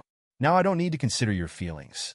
As soon as I pull the trigger and kill both of you, the Song family will be mine. Song Wanxiong shouted crazily. Song Qin sneered. Since when did the Song family become yours to shout about? Grandfather, today you have also seen his true face, so I don't need to pretend anymore. Clap, clap. Song Qin clapped her hands. Song Wanxiong frowned. What was this girl up to now? Just as he was stunned, a row of men dressed in clothes and wearing sunglasses stood on the eaves of the second floor, their expressions cold and seemingly devoid of any emotion. These people are killers I trained. I've trained them all into emotionless killing machines. With just one command from me, all their guns will turn you into a sieve in an instant. Hearing this, Song Wanxiong's gaze unconsciously shifted to the second floor. So this little bitch had come prepared. Today, she really got him. Luckily, he had a backup plan, or he would have died here. Bitch, you do have some skills, but if you can save this side, can you save the boyfriend you brought back? I've already arranged for Long Zhao to go kill him. He's probably already dead by now. If you let me go, I'll let him spare that kid's life. Song Wanxiong said with a smirk. This was his last life-saving straw. Long Zhao was highly trained, and his killing methods were very sophisticated and extremely cruel. Dealing with a doctor was a piece of cake for him. This was also the reason he asked Long Xiao to attend the meeting this time. Third uncle, are you joking with me? A meaningful smile appeared on Song Qin's face. To tell you the truth, your son and that reckless black man died at the hands of Master Tang. Don't think that Master Tang only knows how to save people. His methods of killing are even better. Don't think that Master Tang only knows how to save people. His methods of killing are even better. Song Qin gritted her teeth and said viciously. Song Wanxiong frowned tightly. This girl must be lying to him, deliberately making excuses to escape. He couldn't lose his composure. He had to believe in Long Xiao's strength. How could a mere Tang Yi be the opponent of the young master of the Long family? Wasn't that ridiculous? Thud thud. A bloody object was thrown in from outside the door and rolled to Song Wanxiong's feet. He looked down, and when he saw the two staring eyes on Long Zhou's head, a chill ran down his spine. He was so frightened that he couldn't even hold the gun in his hand steady. This look of dying with grievances clearly showed that he had suffered inhuman torture before his death. Oh, who was it that could be so ruthless? Master Tang, you've gone a bit too far, haven't you? Song Qin felt a bit nauseous when she saw this bloody head. But in this situation, she still forced herself to swallow it down. Too far. It's all right. I just didn't expect his head to be so fragile. It came off with a gentle twist. Chapter 49. Tang Yi wiped the blood from his hands, describing the murder process as casually as wiping after going to the toilet. Everyone was surprised at the sight of Tang Yi. Miss Song, are you not finished yet? Do you need my help? Tang Yi stood to the side abruptly, looking at the gun in Song Wanxiong's hand.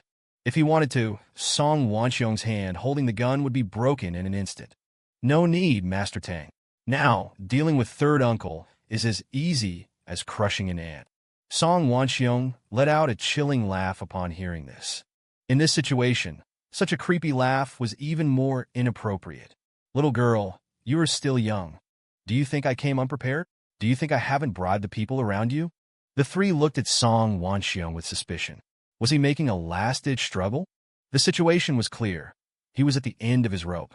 Song Qin raised her eyebrows, her brow furrowed as she looked at Song Wanxiong. Third uncle, what do you mean? Song Qin couldn't help but ask. Since it has come to this, there's no need to hide anymore. Come out, all of you. As soon as he finished speaking, the killers that Song Qin had originally prepared on the second floor all jumped down and stood behind Song Wanxiong. Greetings, Chairman Song, the killers said in unison. It seemed that they were all Song Wanxiong's people. In an instant, the situation had completely reversed. Song Wanxiong, who had been cornered, instantly regained his villainous demeanor. Song Qin, did you think you were the only one who could plant spies? I've long since bribed these killers around you. Song Wanxiong's gaze became fierce. He knew that Song Qin, this little girl, couldn't compare to him when it came to the treachery of the human heart. This time he had won. So what? A voice filled with arrogance and disdain sounded from the side. Everyone looked over. At this moment, Song Qin felt a trace of surprise. Who else could this person be but Tang Yi? Oh, kid, I forgot about you. You're all birds of a feather, so eager to die. Song Wanxiong looked at Tang Yi, a meaningful smile appearing on his aged face. It was just one more Tang Yi. It still wouldn't make much difference to the outcome. He had so many people this time. Victory would naturally be on his side. He was fully confident that he could deal with Tang Yi. That's right. You have one too. About 10 people here. These people are all rushing to their deaths. One more or less doesn't matter. Tang Yi said with a half-smile, not taking these dozens of people seriously at all. Kid, I know you're a good fighter, but no matter how good you are, you're still in my calculations today. Did you think I only know how to fight bravely? From the moment you walked into this room, you were already caught in my trap. Tang Yi sniffed the air, seeming to smell a floating fragrance. This fragrance was familiar. He looked up at Song Qin. Suddenly, Tang Yi's eyes widened, and he took 2 steps back. Not good, this poison is spreading quickly. Everyone in this room has been poisoned. Old Master, get out of here quickly. Tang Yi shouted to the Old Master, but when he looked back, the Old Master had collapsed on the ground. This stunned everyone. Song Qin immediately helped the Old Master up and was about to leave when several killers behind Song Wanxiong suddenly rushed up and blocked Song Qin's path. You. Song Qin's eyes became flustered at this moment. These killers were trained by people she had entrusted. They should have listened to her, but when Song Qin gave the order, not only did these people not make way, they pressed forward. Each of them held a dagger, their eyes filled with murderous intent. Song Qin, today, none of you are leaving. Attack! Song Wanxiong gave the order, and the others rushed forward without hesitation. These killers were very well trained. Their methods were very skillful, clean, and precise, aiming for vital points. Song Qin instinctively wanted to dodge, but the poison had already entered her body. Even using all her strength, Song Qin couldn't move her feet. Just as the daggers were about to stab her, Tang Yi leaped and kicked the killer away. Tang Yi stood in front of Song Qin and the others, separating them from the killers. Don't be afraid, he's been poisoned. Even if he has great abilities, he can't be our match. Let's kill him here today, so we can report back, Song Wanxiong said to the retreating killers. Fortunately, with the help of the poison, they wouldn't have dared to show their true faces today without it. The several people took off their sunglasses, and Song Qin was stunned when she saw their faces. They looked completely different from the killers she had trained before. Who are you? Song Qin asked. The ones who will take your life. The killer rushed up and stabbed at Tang Yi. Tang Yi grabbed the arm holding the dagger and sneered. Is that all? Master Tang, you don't have to worry about us. You've also been poisoned. You should leave here quickly. Thank you so much for today. You don't have to risk your life here. Song Qin looked at Tang Yi's back and said affectionately. Kid, did you hear that? Being a hero saving the beauty is impossible today. You'll die here too. Bang! Tang Yi kicked and broke the killer's ribs, saying, This little bit of poison can affect me? The killer flew several meters away in front of everyone. Only then did the other killers realize that Tang Yi had not been poisoned. You. How are you not poisoned? The other killers all widened their eyes. They couldn't believe that such a strong poison hadn't been able to subdue this person. Tang Yi slowly lowered his raised foot, revealing a proud look, and said, This kind of trivial poison is worthy of affecting me? I forgot to tell you, when I entered this room, I had already sealed my meridians with silver needles. Even if I drank this poison directly, it still wouldn't have any effect on me. Before this, Tang Yi had used silver needles to seal his meridians. His chest and lungs were sealed by 3 silver needles. The needles were inserted very deeply, yet precisely, so ordinary people couldn't detect them.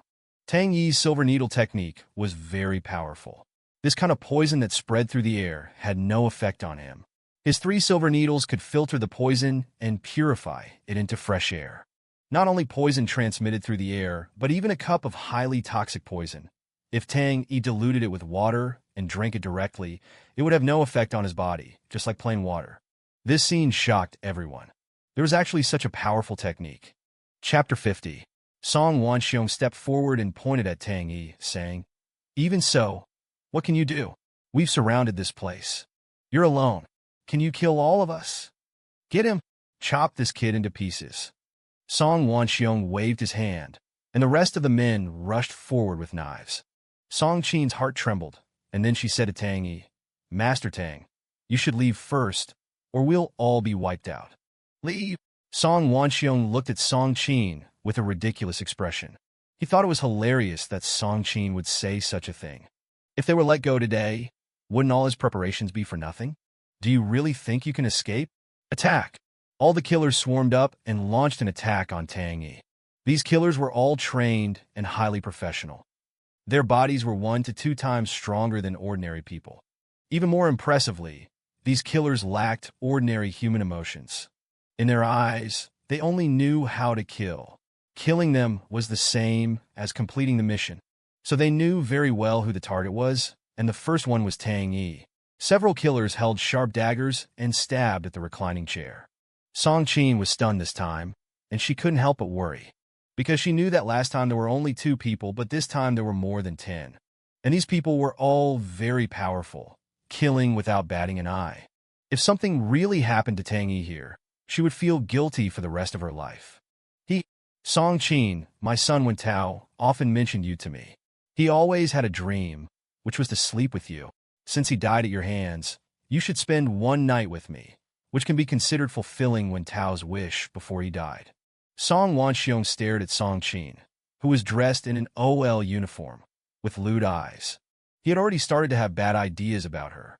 But how could a cold and aloof female so possibly be interested in this old thing? Bah!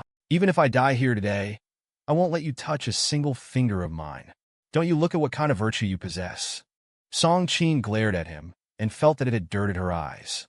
And at this moment, Song Qin suddenly felt her blood surge and her face flushed. A feeling of being both drunk and immortal made her pinch her thigh tightly. Her eyes were blurred and wanton. This.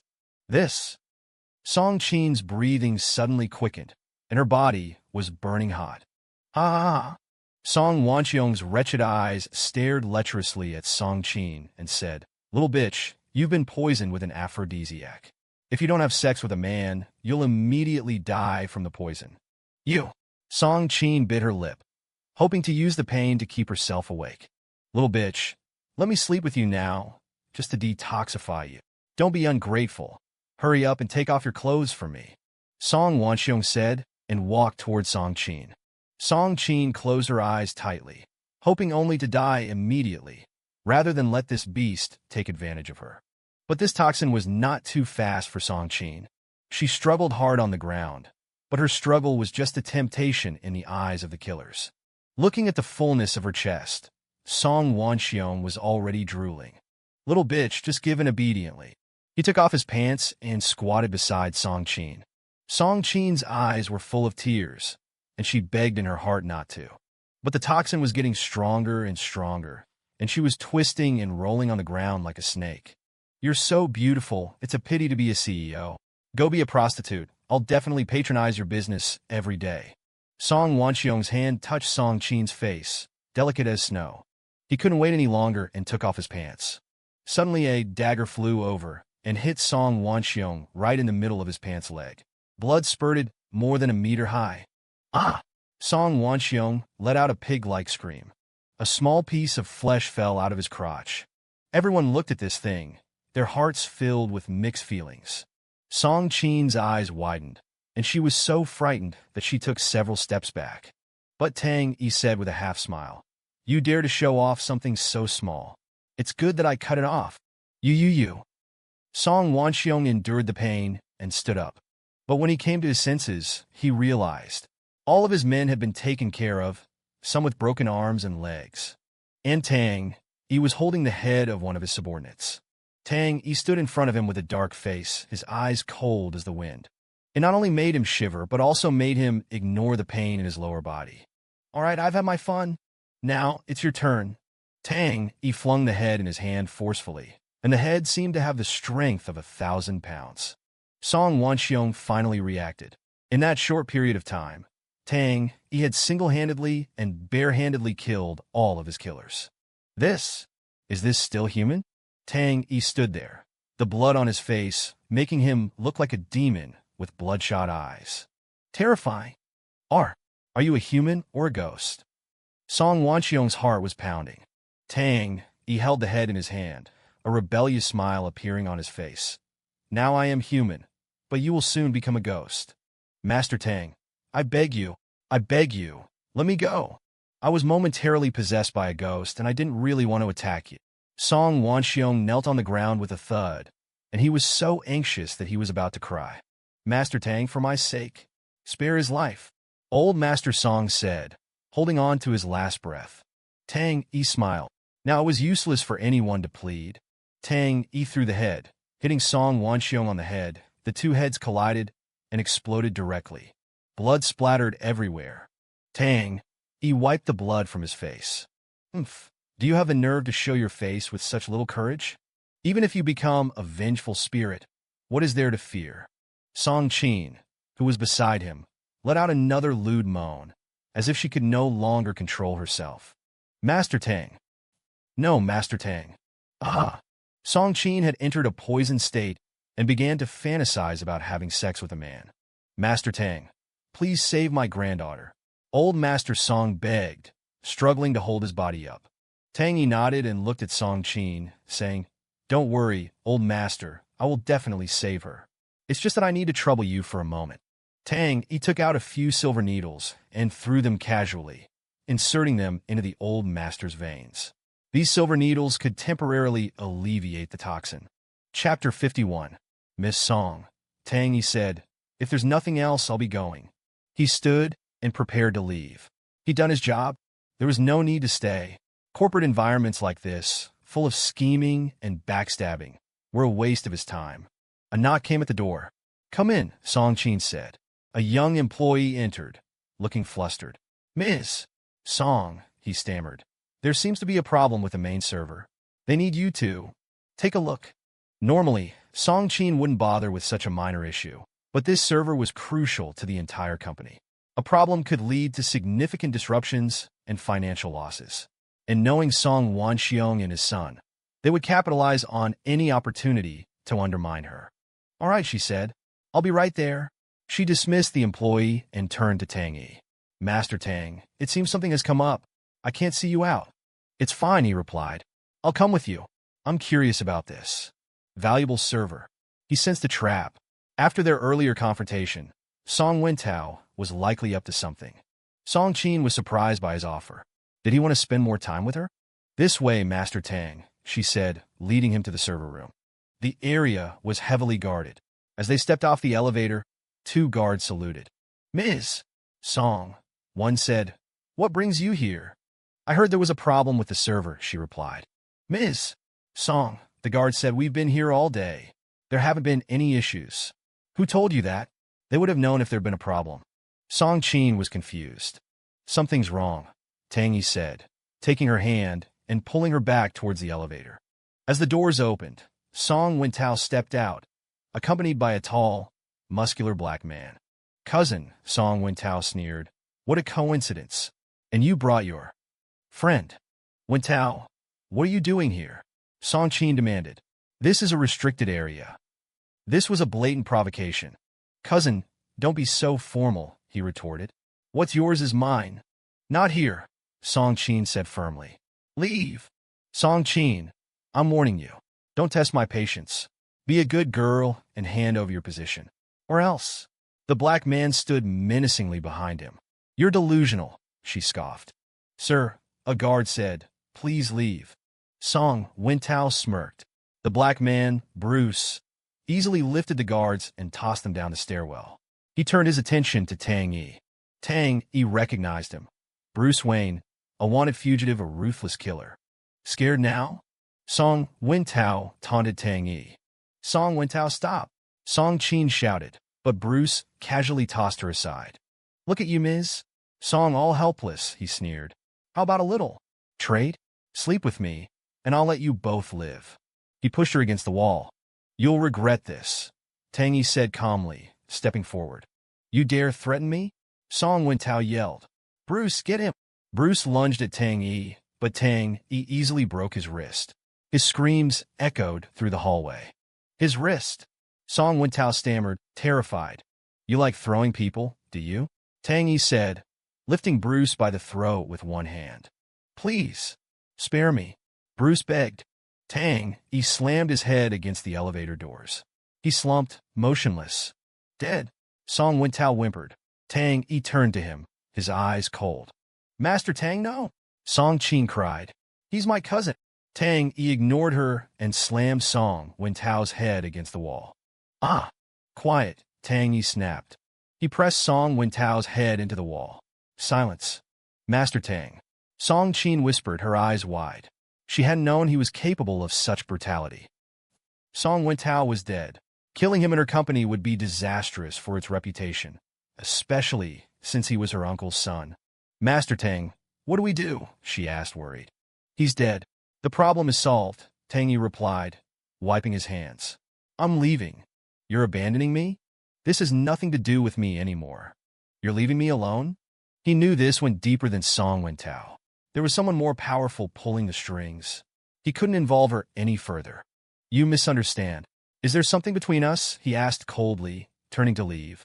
Tears welled in her eyes. She grabbed his hand. "Please don't leave me. I carry the weight of the entire Song family. My father's death is still unresolved, and now I'm being targeted.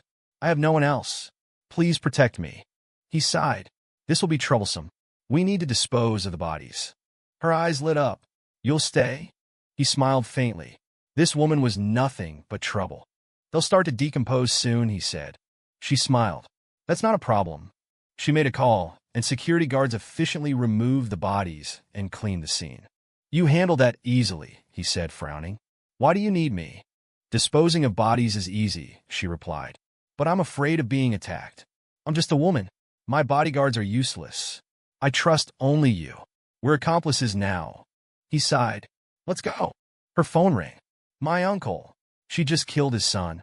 She looked at Tang Yi, panicked. Answer it. Hello? Chin, where are you? At the company. Still there? When Tao said he was coming back to see you. No. He left with you. No. We didn't. Never mind. Your grandfather wants you at the party. Understood. She hung up and looked at Tang Yi. Should we go? Yes, he said. I want to meet this Song Wanxiong. They arrived at a lavish estate. Tang Yi, now in a suit and freshly styled hair, stepped out of the car. Well, a voice sneered. Who's this? Acting so important at the Song residence. I heard the Songs were a prominent family. Since when do they entertain riffraff? A tall, thin young man in a suit stepped forward, sneering at Tang Yi. He approached old Master Song. Why is there a thug at your party? This isn't like the Songs. Xiao Long, the old man said sternly. This is my savior. Show some respect. Even if our families are partners, you must be mindful of your words in my house. My apologies, Grandpa Song, Long Zio said, then glared at Tang Yi. This was the Long family heir. He'd assumed Tang Yi was important, but he was just a kept man, a rather arrogant one. At that, Long Zio had been eyeing Song Qin. He was here to win her over, and Tang Yi was in his way. Mr. Tang, he said, smirking, I suggest you leave. You're not welcome here. Staying would be shameless. Before Tang Yi could reply, Song Qin said firmly, Long Zio, even if you were the last man on earth, I wouldn't be interested. You're a clown. She started to continue, but the old man interrupted. Silence, he bellowed. Since you're both here, stay. Mr. Tang, we'll talk later. There's no need for a scene. He glanced at Long Zio. Xiaolong, do you agree? Of course, Grandpa Song, Long Zio said smugly. I can wait. He didn't notice Song Qin's disgust. They went inside. The conversation was all business and family politics. Long Zio showed off, and Song Wanxiong flattered him. Song Qin was bored. Tang, he excused himself. Long Zio noticed. If Song Qin wasn't here, he thought, he dares leave alone? This is my chance. Grandpa Song, he said, I need to make a call. Go ahead. Long Zio smirked, a look Song Qin caught. She saw Tang, he was gone, and understood. Another fool looking for trouble. Song Wanxiong started to follow Long Zio. Uncle, where are you going? Song Qin asked. What's it to you? You don't need to report to me. But let's be honest. What do you mean? She pulled out a file. Uncle, this is a record of your crimes. 3 years ago, 2 years ago, 1 year ago, 6 months ago, last month. She glared at him. Song Wanxiong was speechless. You thought you were so clever. I know about your son's little scheme too. He paled. Did she know about the assassination attempt? What have you done with Wen Tao? He demanded. Qin, the old man said. Why are you fighting? I just want to see my family get along. Grandpa, if I don't stop him, his next target will be you. Tang Yi walked over to Song Qin and lifted her gently. She clung to him, her breast pressing against his chest. He carried her to a back room and laid her on the bed. She looked at him, her eyes hazy. Master Tang, I'm sorry. If you can't save me, do whatever you want. I won't blame you. She started unbuttoning her blouse. Tang Yi stopped her. Don't worry. I have a way. But she was beyond reason, her face flushed, pulling him closer. Her scent was intoxicating. He caught a whiff of the delicate fragrance from her chest, and he paused. He'd been with Gao Manyue for years, but they'd never been intimate. This was the first time he'd been so close to a woman, her body pressed against his. The scent stirred something within him. Master Tang, please. Take me. She begged, her legs rubbing together, her blouse slipping from her shoulders, revealing her bare skin. Tang Yi took a deep breath, his gaze steady. Any other man would have succumbed, but he knew he couldn't. He forced himself to resist, pulling out his pouch of needles. Hold still, he said. I need to administer the needles. He inserted the first needle into her shoulder. She cried out. Outside, old Master Song sighed. His precious granddaughter. He couldn't do anything. After the first needle, Song Qin regained some clarity, but it was only temporary. Miss Song, Tang Yi said, his expression serious. I need to remove your clothes to administer the needles. Even though he'd already seen her body, he still asked for her permission. You've already seen everything, she murmured, blushing. Just do it. He undid her top, revealing her breasts. His expression remained impassive as he inserted a needle. She moaned softly. Their eyes met. It will hurt a little, he said. She nodded, but it wasn't pain. It was a strange, unfamiliar pleasure, both shameful and exhilarating. She wanted more. After he'd inserted all 12 needles, she felt some relief. Thank you, Master Tang, she said, blushing. I'm sorry to trouble you again. It's fine, he replied. It's not the first time. I'm used to it. He stood and turned away, giving her privacy. He was a gentleman after all. Song Qin, watching his back, was surprised. Any other man would have taken advantage of the situation, at least stolen a few glances. But he hadn't. He was completely focused on healing her. A wave of fear washed over her. Did he even have feelings?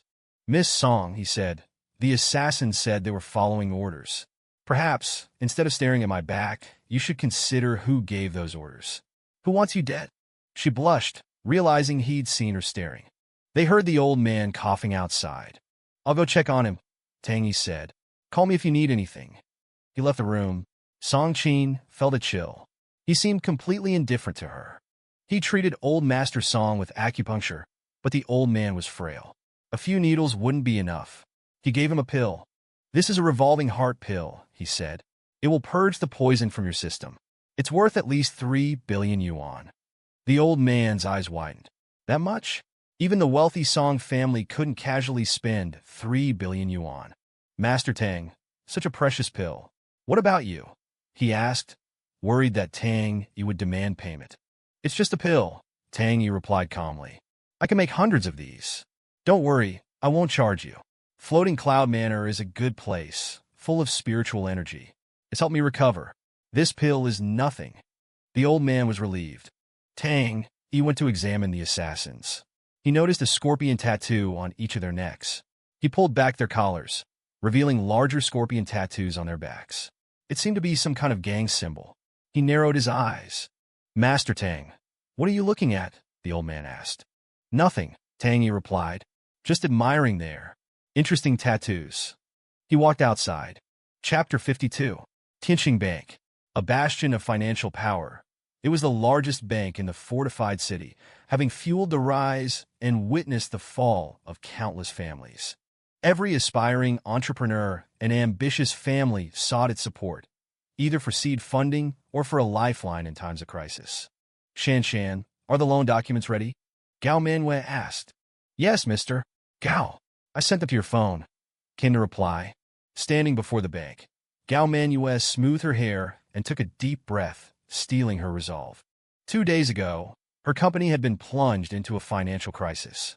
She'd pleaded with numerous families for help, but they all refused, still wary after the incident at the Song family banquet. No one wanted to be associated with the Gao family, let alone lend them money. Desperate, she placed her last hope on Tianqing Bank. She hadn't intended to take out a loan, but if she succeeded, it would significantly boost their current project, potentially elevating the Gao family's standing in Hangzhou. It was a gamble, but she had no other choice. Good, she said, hanging up the phone and entering the bank, her heart heavy. Miss Gao, welcome. Someone, bring tea and a chair for Miss Gao. What brings you to our humble establishment today? Bank manager Wang bustled forward, rubbing his hands together, his eyes crinkling with forced cordiality. He led her to his office. Miss Gao, please have a seat. She nodded and smoothed her skirt, sitting on the sofa opposite him. Manager Wang's gaze immediately fixed on her long, slender legs. Wow, I'd heard the Gao family CEO was beautiful. The rumors are true, he thought. Too bad she's married. And to such a loser. How much are you planning to deposit today, Miss Gao? He asked eagerly. Actually, Manager Wang, I'm here for a loan. His face fell. A loan?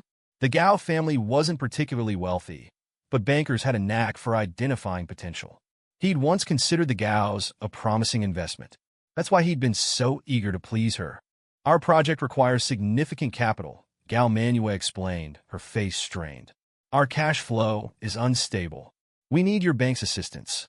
We won't forget your support once the project is successful. This was her first time asking for a loan.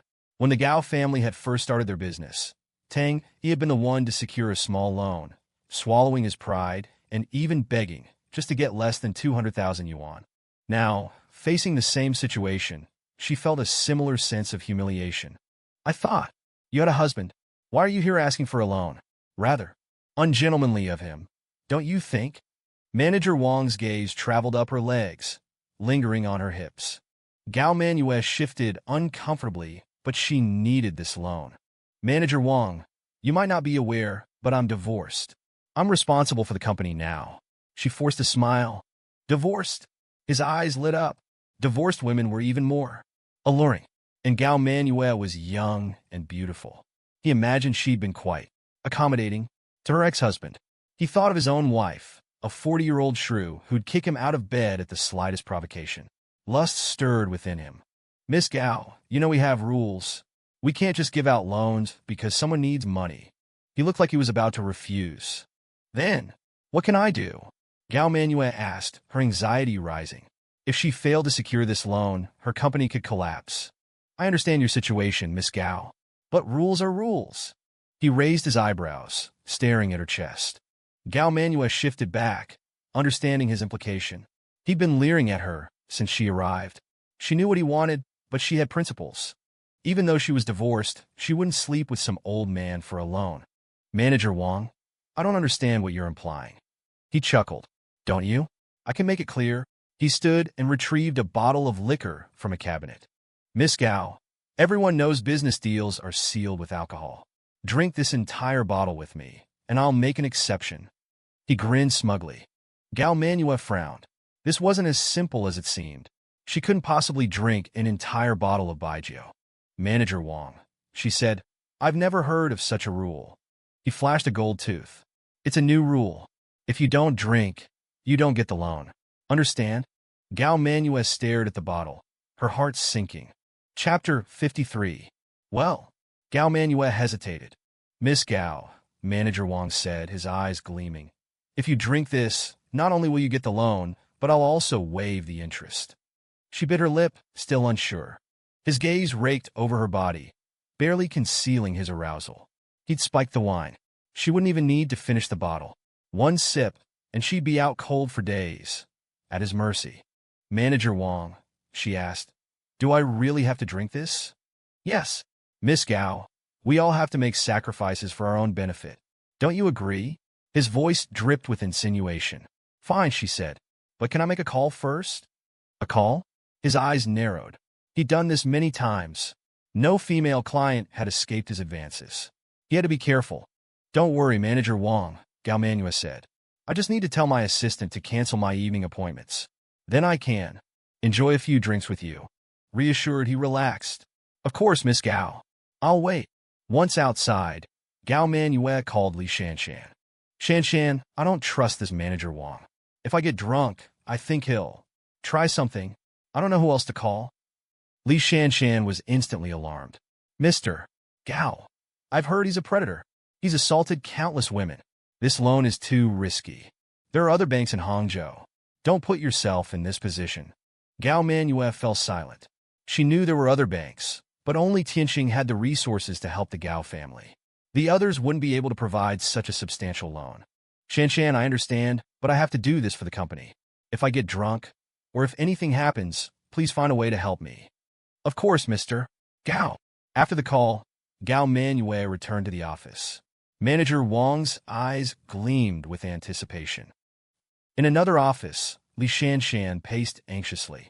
She couldn't think of a way to help Gao Manyue. It's over. If I can't find a solution, Mr. Gao will be. A daring idea struck her. Tang Yi. She could call him. He was Mr. Gao's ex-husband. He'd surely help. She dialed his number. Tang Yi, it's Li Shanshan. Mr. Gao is at Tianqing Bank, and I think Manager Wang is going to drug her. I don't know who else to call. Tang, he was taken aback. That idiot Gao Manyue. He'd hoped she'd learn something, but she was still falling for the same tricks. But it was none of his business. They were divorced. "Oh," he said, hanging up. "How could you?" Li Shanshan yelled, but the line was dead. That heartless bastard. Mr. Gao's mother had been right about him. He was ungrateful. She had no choice but to call Han Anfei, young Master Han, who had been close to Gao Manyue. She explained the situation. "No problem," Han Anfei said. "That lowlife banker dares lay a hand on my woman? I'll skin him alive." "Really? Mr. Gao is so lucky to have you," Li Shanshan said, genuinely envious. "Ha ha ha." After the call, Han Anfei tossed his phone aside, a thoughtful expression on his face. The manager of Tianqing Bank might not be important, but he controls the biggest bank in Hangzhou. We might need his help someday. He shrugged and returned to the women surrounding him in the KTV room. Back in the office, Li Shanshan, reassured that young Master Han would intervene, decided not to call anyone else. He was more than capable of handling this. She waited for good news. "Miss Gao," Manager Wang said, closing and locking the office door. "Let's be honest. I want you. Sleep with me, and I'll give you whatever you want. Tianqing Bank will approve any amount." Gao Manyue gasped, her heart pounding. "Don't be so quick to refuse. Think about your company. Without this loan, you'll be on the streets. Then any man can have you. What's one night with me?" He was growing bolder, seeing her fear. He could barely contain himself. He imagined her soft skin, her full figure, her breasts. He longed to bury his face in them, to taste her.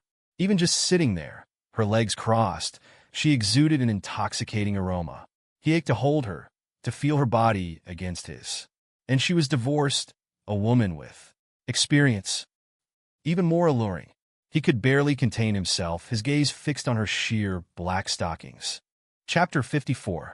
Manager Wang, Gao Manyue said, picking up her bag and standing. "I don't think we have anything more to discuss.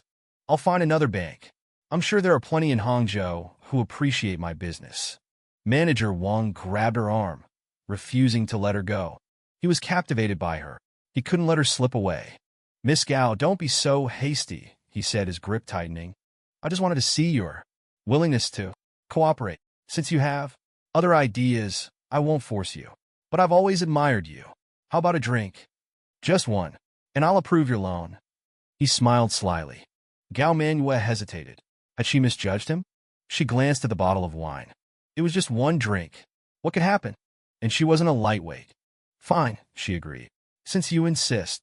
He released her arm, a lewd smile on his face. Such a naive girl. Easy to manipulate. "We'll see how tough you are when you're drunk." He poured 2 glasses of wine. "Miss Gao, let's celebrate your company's future success," he said, raising his glass. Gao Manyue didn't hesitate. She took the glass and, ignoring his toast, downed the wine in one gulp. "Manager Wang, let's discuss the loan terms. Business is business." He swirled his wine, a sinister smile on his face. "Not so fast, Miss Gao. Now that we've celebrated, let's discuss other matters." Suddenly, Gao Manyue felt dizzy. Manager Wang's face blurred, the only clear thing his leering smile. "You, what did you put in the wine?" She slurred, her face flushing, her eyes unfocused. "Ha ha ha. Miss Gao, I told you. You let your loser ex-husband sleep with you. Why shouldn't I?" His eyes raked over her body, his lust evident. "You." She could barely speak. "Miss Gao," he said, "I wonder, how would it feel to have this wine poured all over your body?" "You." She tried to stand, to escape, but she was weak, her legs like jelly. He grabbed her arm and threw her onto the sofa.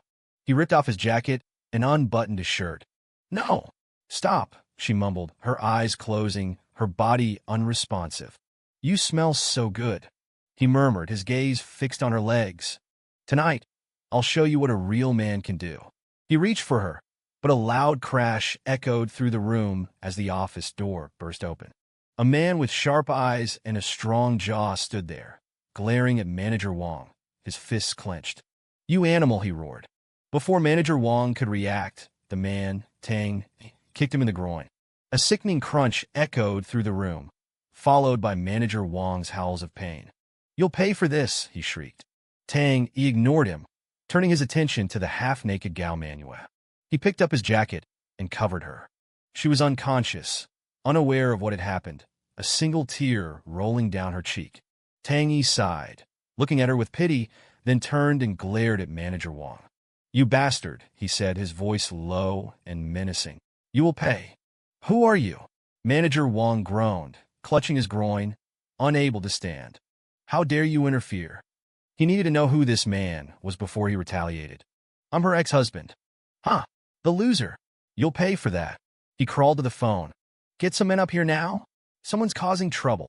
"Yes, sir." He hung up, smirking. "If you're so tough, stay here. Let's see how much you can take. I'll beat you half to death." He groaned, clutching his groin. "I'm not going anywhere," Tang Yi replied. "But first, you're going to suffer." He grabbed Manager Wang by the collar and kneed him in the groin. Manager Wang's eyes rolled back in his head as a wave of agonizing pain shot through him. It felt like a sledgehammer had struck him. He'd never forget this pain. Manager Wang wasn't exactly virile, and Tang Yi's powerful blow had likely rendered him permanently sterile. Tang Yi's eyes were cold. That one knee wasn't enough. He wanted to tear Manager Wang apart, but he restrained himself, not wanting to frighten Gao Manyue or to disgust himself. "Manager Wang," Gao Manyue said, standing up and gathering her things. "I don't think we have anything more to discuss. I'm not taking a loan from you. I'm sure there are other banks in Hangzhou that will appreciate my business." He rushed after her, grabbing her arm. He couldn't let her get away. "Miss Gao, don't leave yet," he pleaded. "I was just testing your resolve. I wouldn't force you, but I've always admired you. How about a drink? I'll approve the loan." He smiled ingratiatingly. Gao Manyue hesitated. Had she misjudged him? She glanced at the wine. "Just one drink. What could it hurt?" "Fine," she agreed. He poured 2 glasses, a lewd smile on his face. "Naive girl. So easy to fool. Let's celebrate your company's success," he said, raising his glass.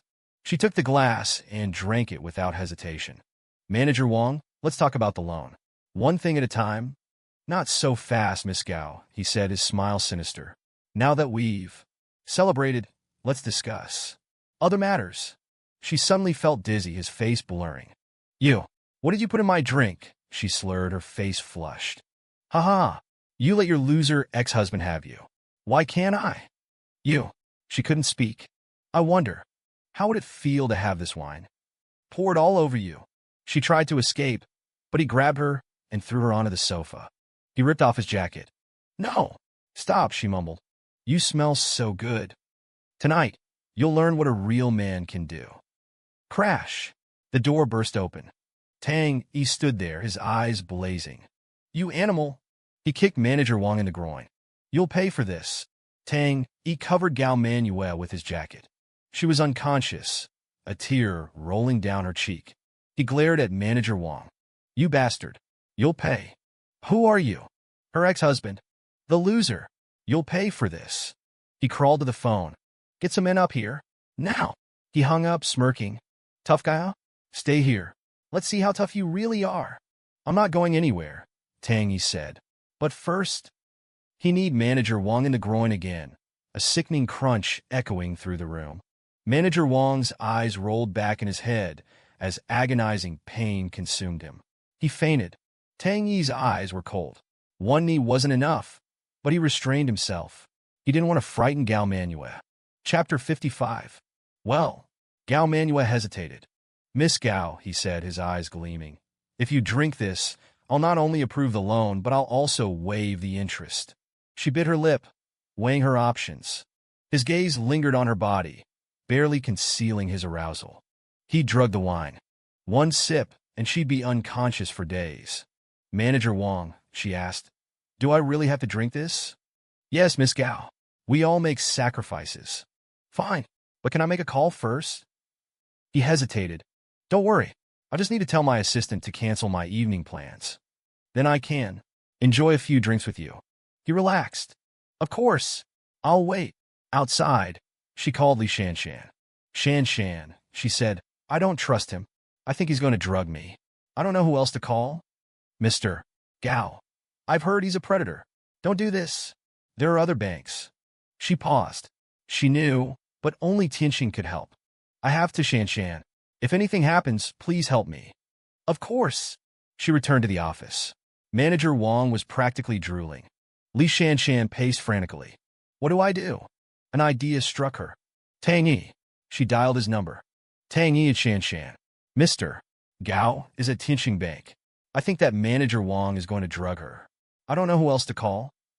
Tang Yi was startled. That idiot. But it wasn't his problem anymore. Oh, he said, hanging up. How could you? She yelled at the deadline. That ungrateful bastard. She called Han Anfei. She explained the situation. No problem, he said. That scumbag dares touch my woman? I'll destroy him. Really? Mr. Gao is so lucky. He laughed. After the call, he tossed his phone aside. The manager of Tianqing Bank. He's not important, but he controls the biggest bank. We might need him someday. He returned to the women surrounding him. Li Shanshan, reassured, waited for good news. Miss Gao, let's be honest. I want you. Sleep with me, and you get the loan. He locked the door. She gasped. Don't refuse so quickly. Think of your company. Without this loan, you'll be on the streets. Then anyone can have you. He moved closer, his lust evident. She was so alluring. Manager Wang. She mumbled, trying to escape, but he threw her onto the sofa and ripped off his jacket. No, she cried weakly, her eyes closing. You smell so good. He reached for her. Crash. Tang Yi burst through the door. You animal. He kicked Manager Wang, who crumpled to the floor, screaming. You'll pay for this. Tang Yi covered Gao Manyue with his jacket. She was unconscious, a single tear on her cheek. He glared at Manager Wang. You'll pay. Who are you? Her ex-husband. The loser. You'll pay. He called for security. Get up here. Now. He smirked. Tough guy? Stay here and fight. I'm not going anywhere. Tang Yi said, and kneed him again. Manager Wang screamed and passed out. Tang Yi's eyes were cold.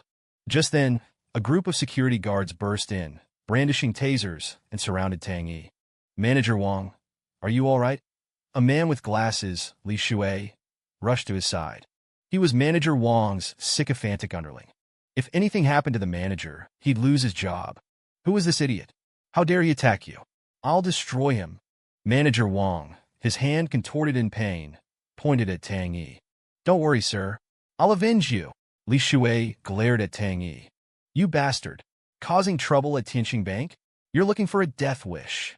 He pointed a manicured finger at Tang Yi. You pathetic excuse for a man. Tang Yi scoffed. I did it. What are you going to do about it?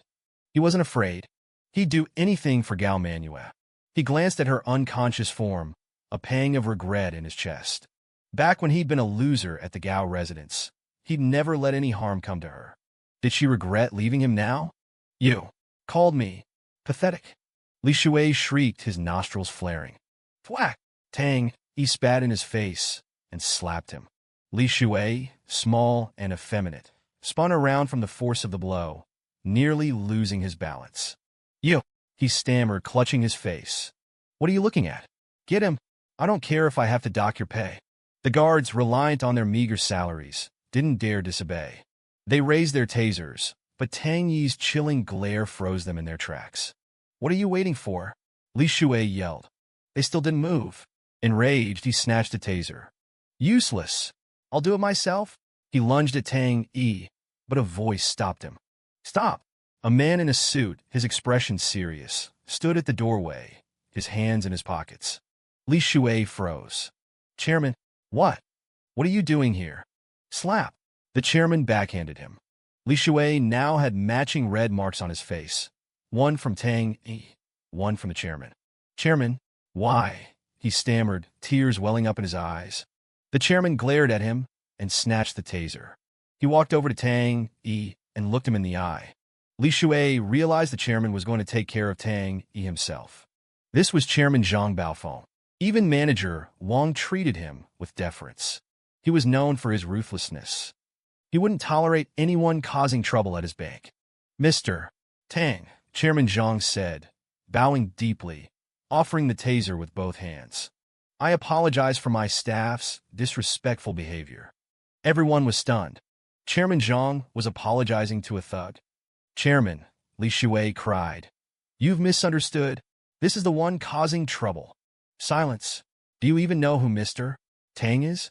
You dare speak such nonsense? He turned to the guards. Take this thing away. Cut out his tongue and feed it to the dogs. A chill ran through the room. They were terrified of Chairman Zhang. They'd do anything he asked. Li Shui was dragged away, screaming. Mr. Tang, Chairman Zhang said. Miss Song called. She asked me to come. I apologize for this incident. It was my oversight. He cursed Manager Wang. Of all the people to offend, he'd chosen a friend of the Song family. Song Qin had made it clear. If anything happened to them, Tianqing Bank would be shut down. He'd arrived just in time. It's fine, Tang Yi said. Just take care of her. He glanced at the unconscious Gao Manyue and turned to leave. Chairman, don't let him go. Manager Wang shrieked, struggling to his feet. I'll kill him.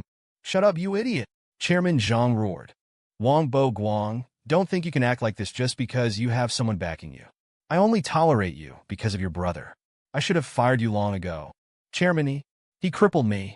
I won't let him get away with this. Let me tell you something, Chairman Zhang snarled. If Master Tang wanted you dead, I'd turn a blind eye. Don't push your luck. Ms. Song, Tang Yi said. Since there's nothing else, he stood to leave. A knock came. Come in. An employee entered looking nervous. Ms. Song, there's a problem with the server. Song Qin frowned. This server was critical. And at this crucial moment, I'll be right there. She turned to Tang Yi. Master Tang, it seems I have a problem to attend to. I'll come with you, he offered, sensing a trap. She led him to the server room. It was heavily guarded. Ms. Song, a guard said. What brings you here? I heard there was a problem with the server. Ms. Song, we've been here all day. There haven't been any problems. Something's wrong, Tang Yi said, pulling her towards the elevator. The doors opened, revealing Song Wentao and a tall, muscular black man. Cousin, Song Wentao sneered. And your friend. Wentao, what are you doing here? This is a restricted area. Don't be so formal, cousin. What's yours is mine. Not here. Leave. Song Qin, hand over your position, or else. You're delusional, she scoffed. The black man easily tossed the guards down the stairwell and approached Tang Yi. Tang Yi recognized him. Bruce Wayne, a wanted fugitive. Scared now? Song Wentao taunted. Look at you, Ms. Song, all helpless, he sneered. Sleep with me, and I'll let you both live. You'll regret this, Tang Yi said. Get him, Bruce. Bruce lunged, but Tang Yi broke his wrist. He screamed. His wrist. Song Wentao whimpered. Tang Yi lifted Bruce by the throat. Please, Bruce begged. Tang Yi slammed his head against the elevator doors. Dead. Dead. Song Wentao stammered. Tang Yi turned to him, his eyes cold. Master Tang, no. He's my cousin. Tang Yi slammed his head against the wall. Quiet. He shoved his head into the wall. Silence. Master Tang. She hadn't known he was capable of this. What do we do now? She asked. He's dead. I'm leaving. You're abandoning me? This has nothing to do with me anymore. You're leaving me alone? You misunderstand. Is there something between us? He turned to leave. Tears welled up. She grabbed his hand. Please don't leave me. I have no one else. He sighed. We need to dispose of the bodies. Her eyes lit up. They'll start to decompose. She smiled and made a call. Security guards arrived and cleaned up the scene. You handled that easily, he said, frowning. Why do you need me? This is just a small matter, she replied. I'm still afraid. I trust only you. We're accomplices now. Let's go. Her phone rang. My uncle. She looked at Tang Yi, panicked. Answer it.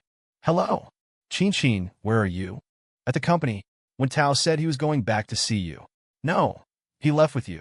No. Never mind. Your grandfather wants you at the party. Understood. She hung up. Should we go? She asked. Yes. I want to meet this Song Wanxiong. They arrived at a lavish estate. Tang Yi, in a suit, stepped out. Who's this? A voice sneered. Acting all important at the Song residence? I heard the Songs were a powerful family. Since when do they entertain riffraff? A young man stepped forward. Why is there a thug at your party, mister? Song. Xiao Long. The old man said sternly. This is my savior. Show respect. My apologies, Grandpa Song, Long Zio said, glaring at Tang Yi. He was the Long family heir. He'd assumed Tang Yi was important, but he was just a kept man. Long Zio wanted Song Qin, and Tang Yi was in the way. Mr. Tang, I suggest you leave. You're not welcome here, he sneered. Even if you were the last man on Earth, I wouldn't be interested. You're a clown, Song Qin said coldly. Silence, the old man bellowed. Stay. Mr. Tang, we'll talk later. Xiao Long, do you agree? Of course, Long Zio said smugly. They went inside. The conversation was all business. Long Zio boasted, and Song Wanxiong flattered him. Song Qin was bored. Tang Yi excused himself. Long Zio noticed. This is my chance. Grandpa Song, I need to make a call. Go ahead. He smirked. Song Qin saw his expression and realized Tang Yi was also gone. Song Wanxiong followed Long Zio. Uncle, where are you going? Song Qin asked. What's it to you? Let's be honest. What? This is a record of your crimes, she said, holding a file. 3 years ago. 2 years ago. 1 year ago. He paled. I know about your son's schemes too. What have you done with Wintao? Why are you fighting? The old man asked. If I don't stop him, you're next, she replied. Chapter 56. Well, Gao Manyue stammered, unable to speak. Chairman Zhang glared at him. You think you can get away with this just because you have some connections? I only tolerate you because of your brother. If it weren't for him, you'd be fired. Chairman, he crippled me. I won't let this go. Let me tell you, with Master Tang here, I wouldn't care if he killed you. Don't push your luck. Manager Wang was silenced. He couldn't afford to offend Chairman Zhang. Fine, he spat. You got lucky this time. Let's go. He was helped out of the room. Master Tang, I apologize for this incident, Chairman Zhang said, bowing his head. It was my responsibility. It's all right, Tang Yi replied. Thank Song Qin for me. He didn't blame Chairman Zhang. It was Manager Wang's fault. He glanced at the unconscious Gao Manyue. Take care of her, and don't tell her I was here. Master Tang. Chairman Zhang didn't understand. Why wouldn't he take credit for rescuing her? He looked at Gao Manyue, a flicker of desire in his eyes. Any man would be tempted. But Mr. Tang was different. He was worthy of Song Qin's protection. He had integrity. I understand, he said. Tang Yi gave Gao Manyue one last look and left. Just then a Porsche pulled up. Tang Yi recognized it as Gao Manyue's. She was unconscious, so it must be her assistant Li Shanshan. A woman hurried out of the car and rushed into the bank, ignoring the security guards. It was Li Shanshan. She must be here for Gao Manyue. Tang Yi felt a wave of relief. Inside, Gao Manyue had regained consciousness. Where am I? She murmured. My clothes? She clutched her torn blouse, her eyes wide with panic. Miss Gao, don't be afraid, Chairman Zhang said gently. You're safe now. Someone rescued you from Manager Wang. Her face was pale with shock. Who are you? I'm Zhang Baofeng, the chairman of Tianxing Bank. She relaxed. She'd heard of him. He was a man of integrity. Chairman Zhang, thank you for saving me. She tried to stand, to thank him properly, but her torn clothes prevented her from moving too much. Don't thank me. Very important person asked me to help you. He smiled. An important person? Her heart skipped a beat. She thought of Tang Yi. She wished it had been him, but she knew it wasn't possible. He wasn't important, and he wouldn't have known she was here. Who was it? She asked anyway. He asked me not to say, but he seemed very concerned about you. Cherish the people who care about you, Miss Gao. He gave her a knowing smile and left. Gao Manyue was confused. Who was this mysterious benefactor? As Li Shanshan entered the bank, she saw Chairman Zhang. What was he doing here? She quickly called Gao Manyue. Mr. Gao, are you all right? I'm fine. I'm in Manager Wang's office. Come up. Okay. She rushed upstairs, finding Gao Manyue in disarray. After hearing what had happened, Li Shanshan smiled knowingly. Mr. Gao, I know who saved you. Who? Gao Manyue asked, curious. Young Master Han. I called him. He must have contacted Chairman Zhang. Only the Han family has that kind of influence. Gao Manyue wasn't pleased. It wasn't Tang Yi. I suppose so, she replied. Just then, Li Shanshan's phone rang. It was Han Anfei. He's probably checking on you, she said. Should I answer? Yes. Tell him I'm fine, and I'll treat him to dinner tonight to thank him. Hello, young Master Han? How is she? He asked, his tone irritable. He was hoping to use this incident to distance himself from the Gaos. Young Master Han, you saved her. You're amazing. You called Chairman Zhang, didn't you? If it weren't for you, Mr. Gao would have been. Han Fei was stunned, then relieved. So, she hadn't been. She was still. He didn't need to distance himself after all. It was nothing, he said smoothly. Where are you? I want to see Manyue. We're at the bank. Good. After the call, Gao Manyue sighed. Mr. Gao, what's wrong? Li Shanshan asked. Nothing. Give me some clothes from the car. I can't see him like this. Her blouse was torn. She couldn't let Han Fei see her like this. Li Shanshan hurried out. Gao Manyue saw Han Fei as a savior, a god.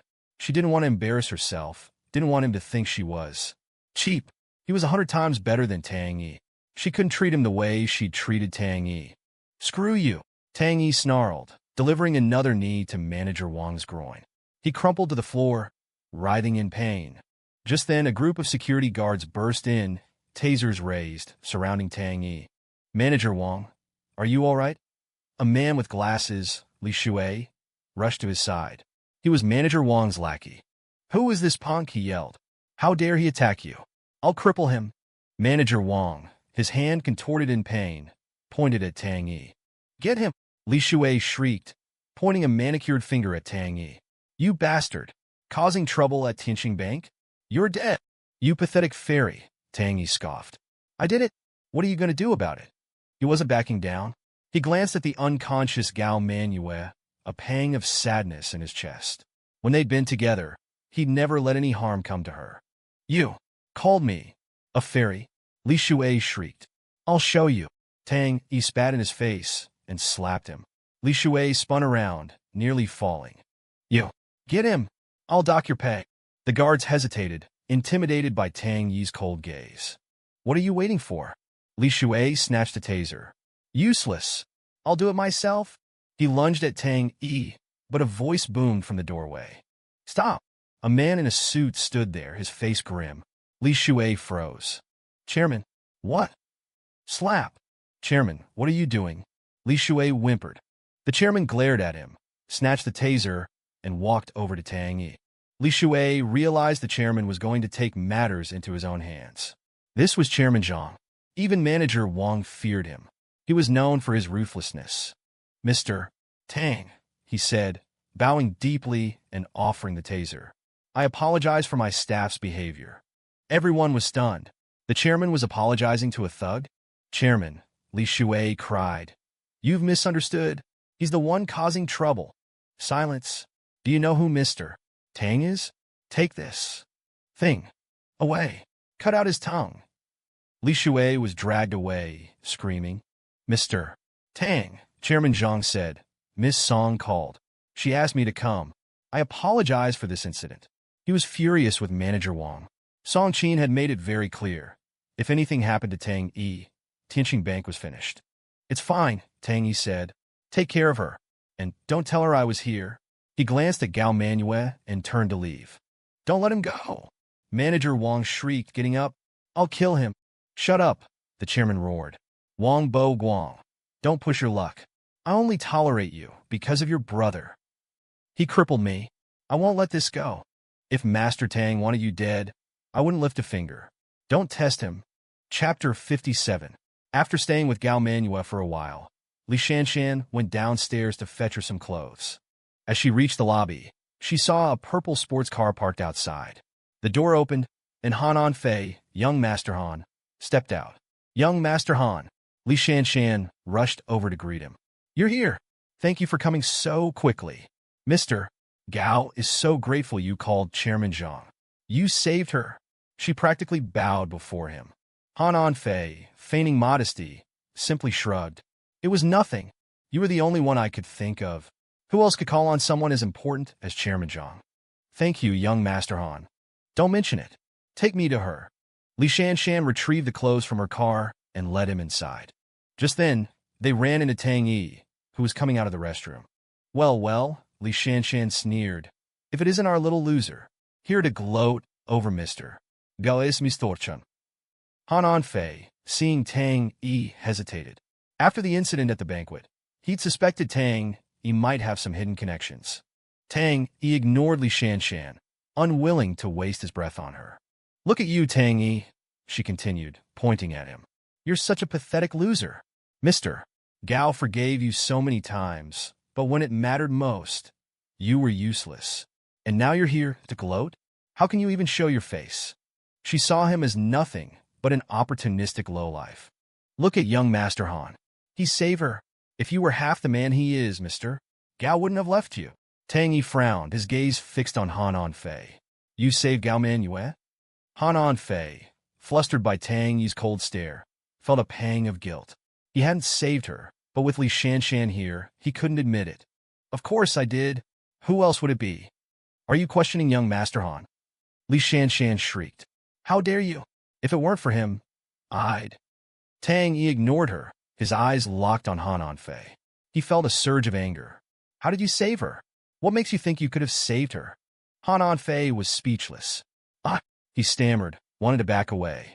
Just then his phone rang. Shanshan, where are my clothes? Gao Manyue asked. Mr. Gao, I'm so sorry. I ran into someone. I'll bring them right up. Hurry, she glared at Tang Yi. This is none of your business. You have no right to question young Master Han. She turned to Han Fei, her voice fawning. Young Master Han, let's go. Mr. Gao is waiting. Of course. No need to waste our time on him. He gladly took the opportunity to escape, following Li Shanshan. Tang Yi clenched his fists. He'd promised Gao Manyue he wouldn't reveal his involvement, so there was no point in explaining. But those who'd harmed her, they wouldn't get away with it. Back in the office, Manager Wang lay groaning on the sofa, his men afraid to approach him. That bastard. I'll get him for this. I swear I'll have my revenge. Crash. The door burst open. Tang Yi's cold fury filled the room. The men scrambled to protect Manager Wang. I'll let her go, Manager Wang said. What do you want? Your life. Tang Yi replied coldly. You've come to the right place. Zhang Baofeng isn't here to save you now. He wasn't saving me. He was saving you. Boss, he's crazy, one of the men said. Let us handle him. Chop him up and feed him to the dogs. Manager Wang yelled. Yes, sir. They charged at Tang Yi, but he easily took them down, breaking one man's arm. Manager Wang, forgetting his pain, scrambled to escape, but Tang Yi caught him by the throat. Please, spare me. I have a family. Tang Yi snapped his neck. Manager Wang's eyes rolled back, and he went limp. Tang Yi released him, confirming he was dead.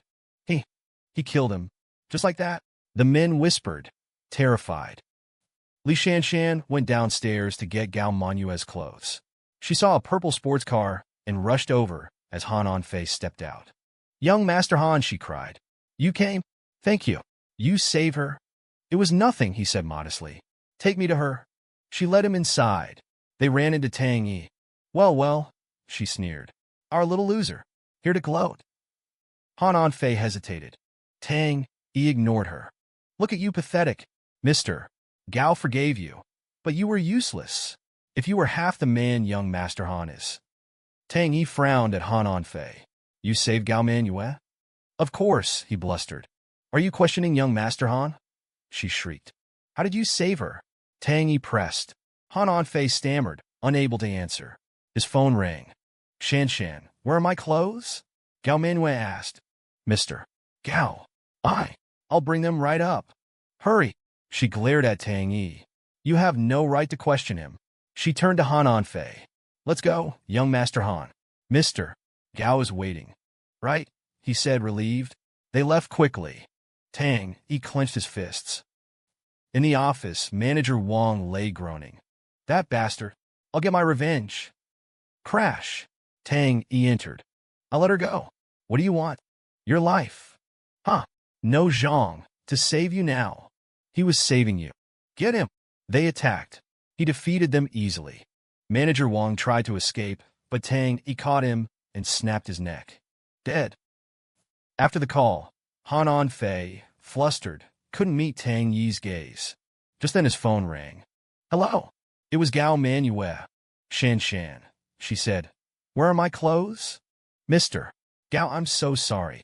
I ran into someone. I'll bring them right up. Hurry. Li Shanshan glared at Tang Yi. You have no right to know. You have no right to question young Master Han. She turned to Han Anfei. Young Master Han, let's go. Mr. Gao is waiting, right? No need to waste our time on him. They left quickly.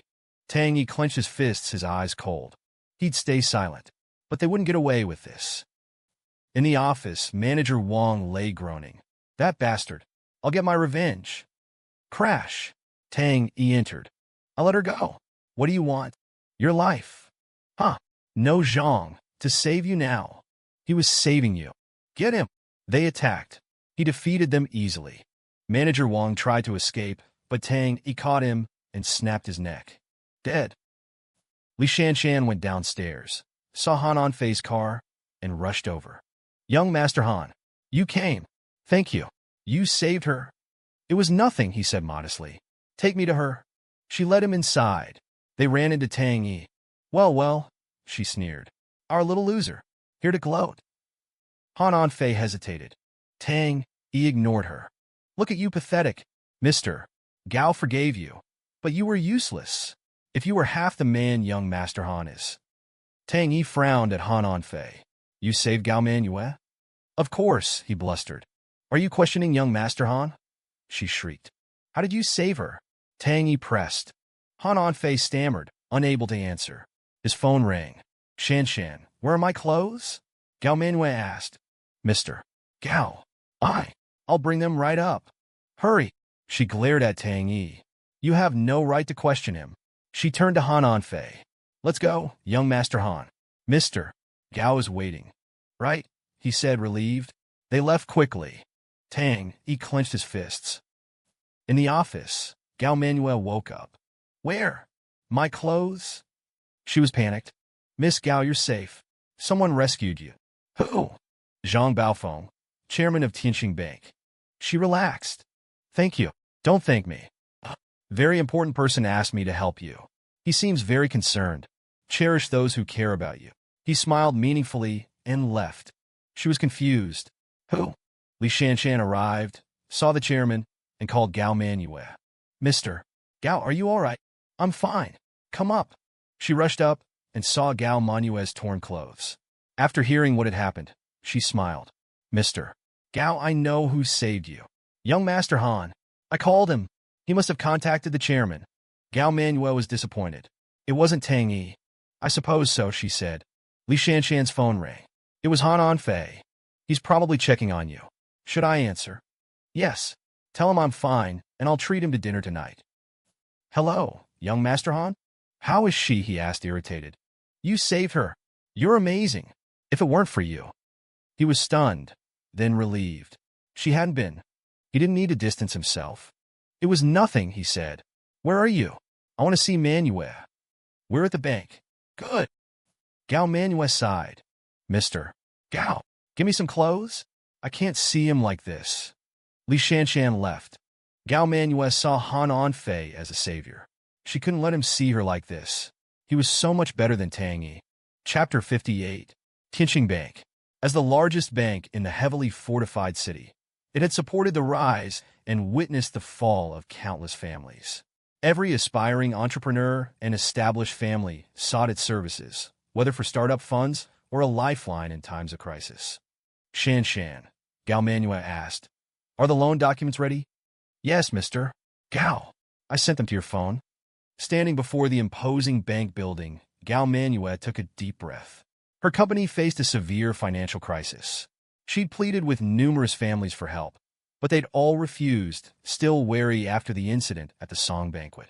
Desperate, she'd pinned her hopes on Tianxing Bank. She hadn't intended to take a loan, but if she succeeded, it could significantly boost their project and elevate the Gao family's standing in Hangzhou. It was a gamble, but she had to try. Miss Gao, welcome. Tea for Miss Gao. What brings you to our bank today? Manager Wang greeted her with excessive enthusiasm. He led her to his office. Please have a seat, Miss Gao. She sat down, smoothing her skirt.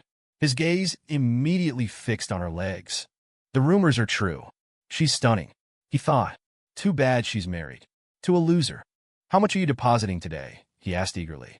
I'm here for a loan, she replied. His face fell. A loan? Our project requires significant capital, she explained. Our cash flow is unstable. We need your bank's help. This was her first time asking for a loan. It was humiliating. I thought you had a husband. Why are you here? His gaze lingered on her hips. I'm divorced, she said, forcing a smile. His eyes lit up. Divorced? Lust stirred within him. We have rules, Miss Gao. We can't just give out loans. Then what can I do? She asked, anxious. Rules are rules. He stared at her chest. She shifted uncomfortably, recognizing his implication. She wouldn't compromise herself, even for the company. I don't understand, she said. He chuckled. Let me clarify. He produced a bottle of baijiu. Drink this with me, and I'll make an exception. She frowned. This wasn't simple. She couldn't drink that much. Do I really have to? Yes, Miss Gao. Sacrifices must be made. Fine. Can I make a call? He narrowed his eyes. I just need to cancel my evening plans. Then I can enjoy a few drinks with you. He relaxed. Of course. Outside, she called Li Shanshan. Shanshan, I don't trust him. He's going to drug me. Mr. Gao, he's a predator. Don't do this. There are other banks. I have to. If anything happens, help me. Of course. She returned to the office. He was practically drooling. Li Shanshan paced. What do I do? She called Tang Yi. Mr. Gao is at Tianxing. I think he's going to drug her. He was startled, but it was none of his business. Oh, he said, hanging up. How could you? She yelled. She called Han Fei. He's going to drug my boss. I'll destroy him. Really? You're amazing. He laughed. He tossed his phone aside. The manager of Tianxing Bank. We might need him someday. He returned to his activities. Let's be honest. I want you. Sleep with me, and you get the loan. He locked the door. She gasped. Don't refuse. Think of your company. Without this, you'll be on the streets. He approached her. No. He threw her on the sofa. You smell so good. Crash. Tang Yi. You animal. Kick. You'll pay. Tang Yi covered her. Who are you? Her ex-husband. The loser. You'll pay. He called security. I'm not going anywhere.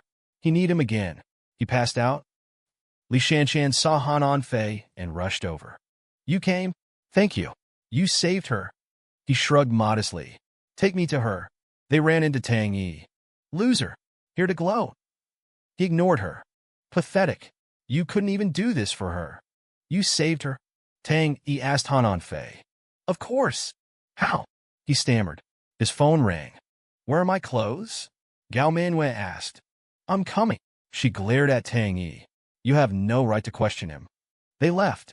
Tang Yi clenched his fists. Gao Manyue woke up. Where? My clothes? You're safe.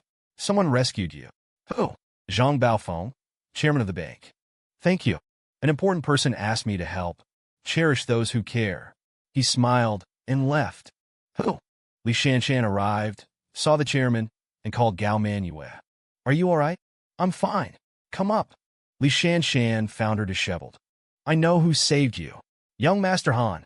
I called him. Gao Manyue was disappointed. I suppose so. Han Fei called. He's checking on you. Tell him I'm fine. Dinner tonight. Hello? Han Fei asked, irritated. You save her.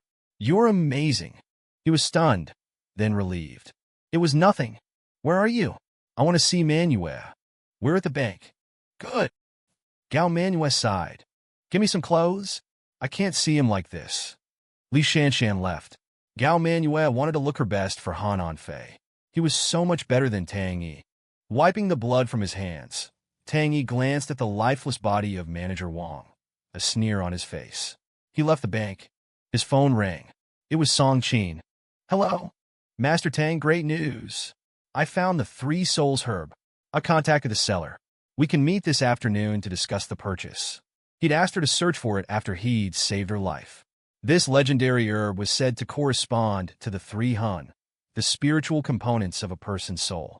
Losing them meant imminent death. The herb could restore them, essentially bringing people back from the brink. Are you sure? He asked. I don't like wasting my time. Absolutely. I swear on my life. This herb is real. No one would dare deceive the Song family. It wasn't in Hangzhou originally. Apparently, A powerful figure acquired it and gifted it to Qin Qingchuan. He's a collector of rare herbs. He's bought up nearly every rare herb on the market and sells them at exorbitant prices. I see. Master Tang, there's a meeting at the Song residence this afternoon. Qin Qingchuan will be there. I'll introduce you. This can't wait. The sooner the better. I don't want any mistakes. Do you understand? Yes. She knew how important this was, but she wanted to be there. Fine. I'll see you then. Wait, he said. Yes, Master Tang. After a pause, he said softly, thank you for what you did at the bank. She was surprised by his gentle tone. Anything for you, Master Tang. All right. Goodbye. He hung up, his feelings a mix of gratitude and something else. Something he didn't have time to explore. He had to find the Three Souls herb. He needed it to cultivate the triple celestial art, a powerful technique requiring the herb to advance. A master had told him in prison that no ordinary medicine could aid his cultivation. Only the exceptionally rare Three Souls herb. He hailed a cab and headed to the Song residence. The Song family's private residence, located in a quiet, secluded part of southeastern Hangzhou, was unassuming from the outside, a simple villa. Its purpose was twofold: to provide privacy and to minimize the family's public exposure. Inside, however, it was lavish like a palace. Luxury cars lined the driveway. Men in suits emerged. A man with a cane stepped out of a Maybach. He had a stern face, thick eyebrows, small eyes, a mustache, and a stout build. He discarded his cigar. Long time no see, old Chun. Old Master Song greeted him, his face lighting up. Old Song. Qin Qingchuan replied with a smile. How is your health? Excellent, thanks to you. They shook hands and walked inside, drawing everyone's attention. These two were among the most influential figures in Hangzhou. Seeing them together was a rare privilege. Is that Qin Qingchuan? Someone whispered. I heard he has every rare herb imaginable. Each one worth millions, if not more. More than just millions. He has priceless treasures. They say he even has herbs that can bring the dead back to life. Really?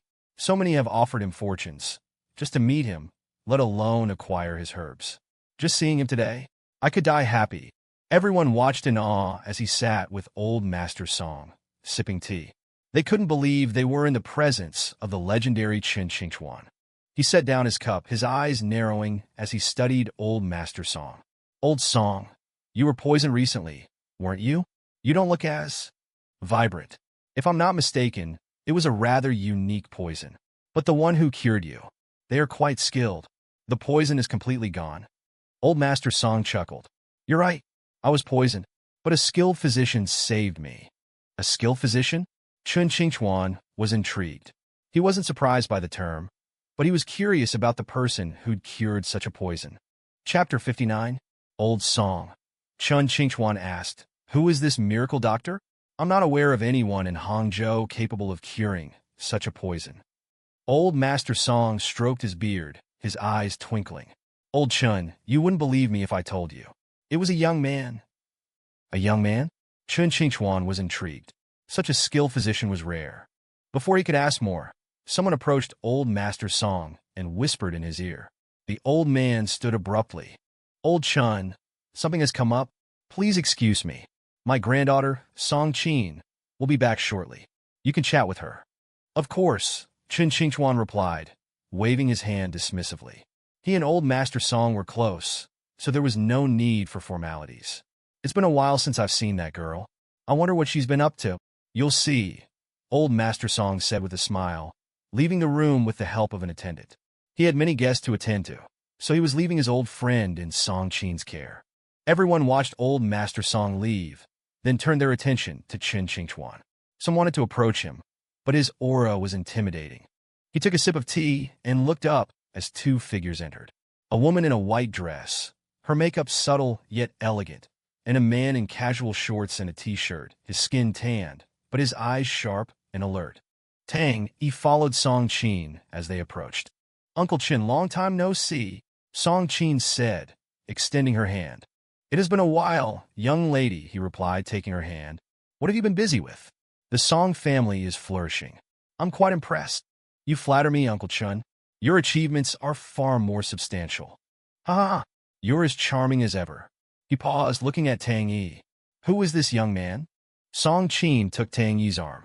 Uncle Chun, I haven't introduced you yet. This is Tang Yi, my boyfriend. She often used this excuse in such gatherings to deter unwanted advances. Boyfriend?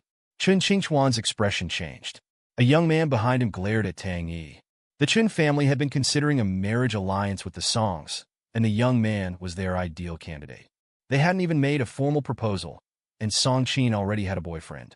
Does your grandfather know about this? Boyfriend, he asked. Uncle Chun, Song Qin replied without hesitation. This is the miracle doctor who saved my grandfather's life. His medical skills are unmatched in Hangzhou.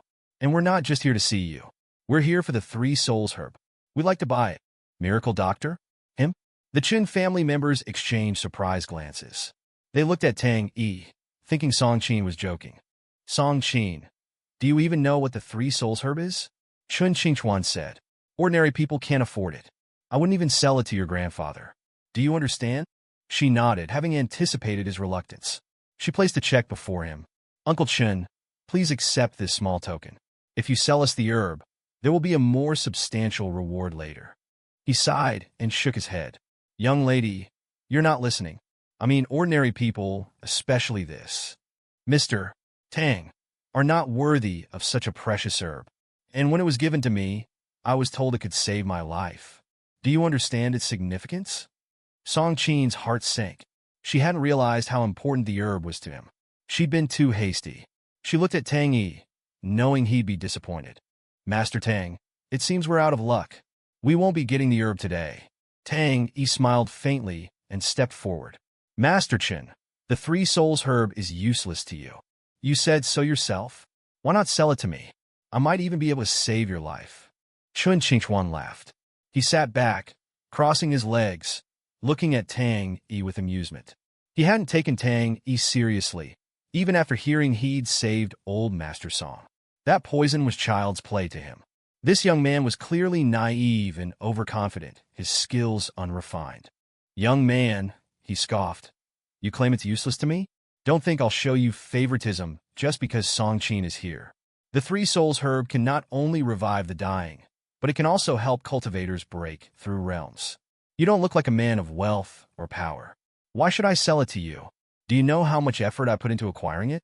Old Master Song begged me for 3 months, and I refused. What makes you think you're worthy? Such powerful effects. Tang Yi thought. Chapter 60. Everyone was astonished. The Three Souls herb could enhance cultivation?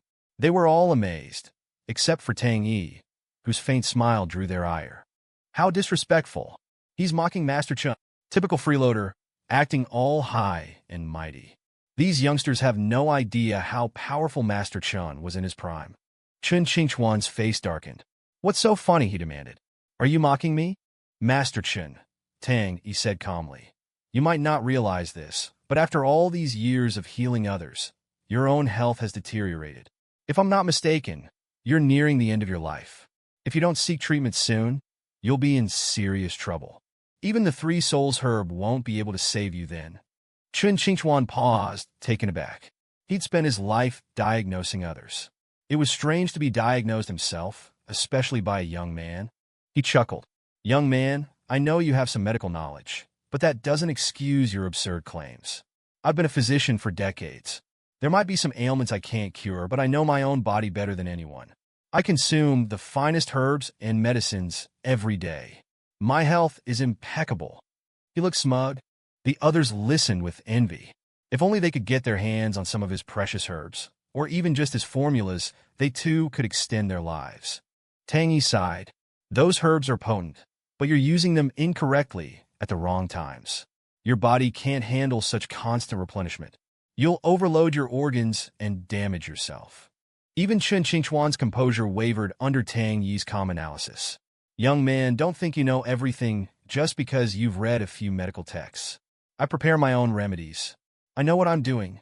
Tang Yi walked over to Chun Qingchuan and, with lightning speed, grabbed his wrist, taking his pulse. So fast, Chun Qingchuan hadn't even reacted. His arm was pinned to the table. He thought Tang Yi was about to attack him, but he simply held his wrist, calmly taking his pulse. You dare take my pulse? Chun Qingchuan scoffed. I was diagnosing others before you were even potty trained. Let go of me. He was stronger than most, his body enhanced by years of consuming powerful herbs, but he couldn't break free from Tang Yi's grip. He felt humiliated, his arm pinned to the table for everyone to see. What are you doing? He demanded. Let go. Your heart and kidneys are out of balance, Tang Yi said calmly. Your heart is overflowing with blood. You're at risk of cardiac rupture. Even if you stop taking those tonics now, it's too late. Chun Qingchuan's face paled, a bead of sweat rolling down his cheek. Cardiac rupture from too much blood?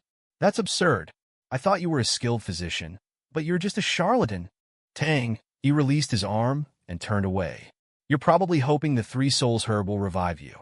Don't. You're dying from excessive supplementation. If you take that herb, you'll explode within 3 days. Everyone was stunned. This young man was lecturing Chun Qingchuan about medicine? He was courting death. If they were him, they'd be begging for forgiveness. Bam! Chun Qingchuan slammed his hand on the table, shattering it. You dare spout such nonsense? I won't tolerate this. Everyone held their breath. No one dared to speak. Song Qin stepped forward. Uncle Chun, I have faith in Master Tang's abilities. If you don't believe him, let's make a bet. If he's wrong, the Song family will apologize and even offer you the precious Ninggu Jade Pendant as compensation. The Ninggu Jade Pendant. Everyone gasped. This ancient artifact, acquired by the Song family years ago, was legendary. Countless people dreamt of even seeing it. Song Qin was crazy to wager such a treasure. Tang Yi might be skilled, but this was Chun Qingchuan. She was going to lose. Chun Qingchuan, however, was intrigued. You'd wager the Ninggu Jade Pendant on this boy? It's not worth it. Song Qin looked at Tang Yi, her eyes filled with unwavering trust. Uncle Chun, I believe in Master Tang, and I know we won't lose. If we win. If I lose, Chun Qingchuan interrupted, I'll apologize to this boy. No, Song Qin said firmly. If you lose, you'll give us the Three Souls herb.